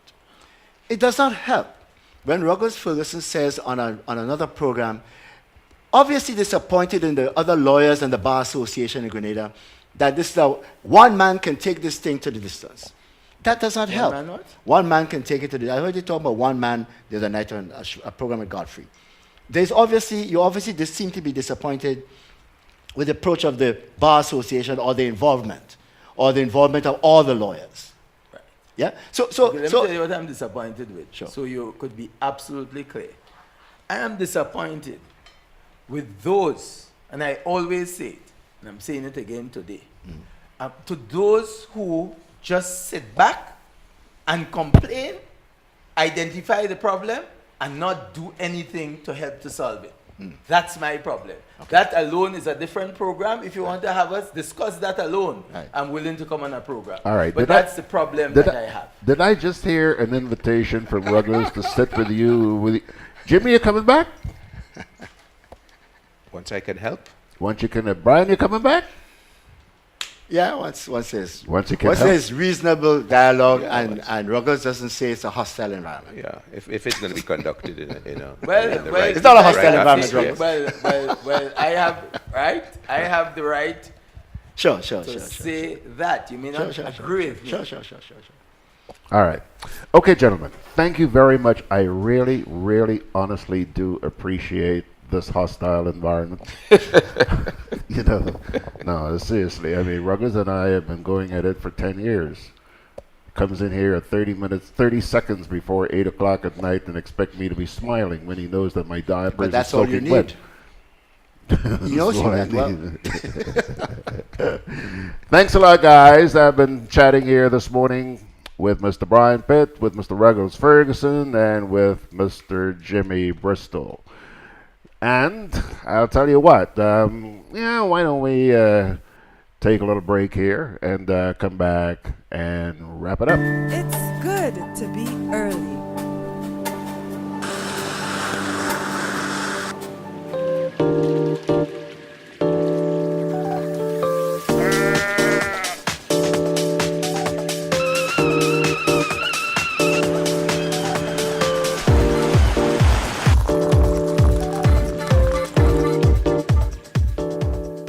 Good to be early. Pay your GrenLag bill on time.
Grenada Market has now introduced the prime products to online shoppers in the UK via amazon.co.uk. Zeberpick, Nutmeg, Wabande and Mobiback are now available, with more products being added gradually. These products are shipped across the UK and Europe free of charge for Amazon Prime members and backed by Amazon's reputable customer service. Avoid international shipping. Buy in your local area. Amazon.com in the USA, Amazon.ca in Canada, and Amazon.co.uk in UK and Europe. GrenadaMarket.com. When you can't come to the island, the products of the island will come to you. Alrighty, folks, this is where we're going to say thank you so much for spending your Sunday morning with us. We do appreciate it, and a very special thank you to my guests. First of all, earlier on this morning, we had Mr. Randall Robinson and Mr. Terry Forster. They were talking about the Silver Sands issue. And now we've had Mr. Ruggles Ferguson, Mr. Brian Pitt, and Mr. Jimmy Bristol. I do appreciate so much having you guys spend some time with us today for the good of the people of our country. I know that a lot of you are probably very confused. Well, I'll tell you what, we're going to try and help you to make your mind up, because between now and the 6th of November, I can assure you that you'll be hearing a lot of content from both sides. In particular, every week I've been promised that between now and the referendum, Ruggles and Dr. Francis Alexis will be in here. They come in here usually on a Monday afternoon at about 4 o'clock, and we do that Facebook Live broadcast. And as warrants, we do have them coming on a Sunday morning as well. And in addition to that, the likes of Brian and Jimmy and Jerry Edwin and who else? There are a lot of people out there who have opposing views, which also need to be heard, and we will be sharing those with you on a routine basis as well. And of course, in addition to joining us here on Sundays, you may also join us every weekday morning, starting at 9 o'clock. From 9 until about 9:30, sometimes we go until 10 o'clock. Live on Facebook. Good Day Grenada. Very informative package, and we certainly hope that you'll be able to make it. You'll hear the concerns that the Grenadian people have about what's taking place in the country. You'll also hear about the good things that our government is doing for the people of this country. And so you get both sides. And of course, commentary from the likes of Beverly, Alan, Turkey, and who else? Ray, whole bunch of different people. On that note, Georgie Porgy is going to let you know that this program, even though I see that we have had some issues on the internet, I'm so pleased to see so many of you on Facebook this morning. Thank you very much. Spread the word that we will be back next Sunday. And by the way, as soon as I hang up, I would say in about 5 minutes or so, you will be able to go back on Facebook and take a look at the broadcast, pre-recorded. And later on this afternoon, it's also going to be up on YouTube as well. So, my dear friends, as I say goodbye, I send you God's blessings. God's blessings.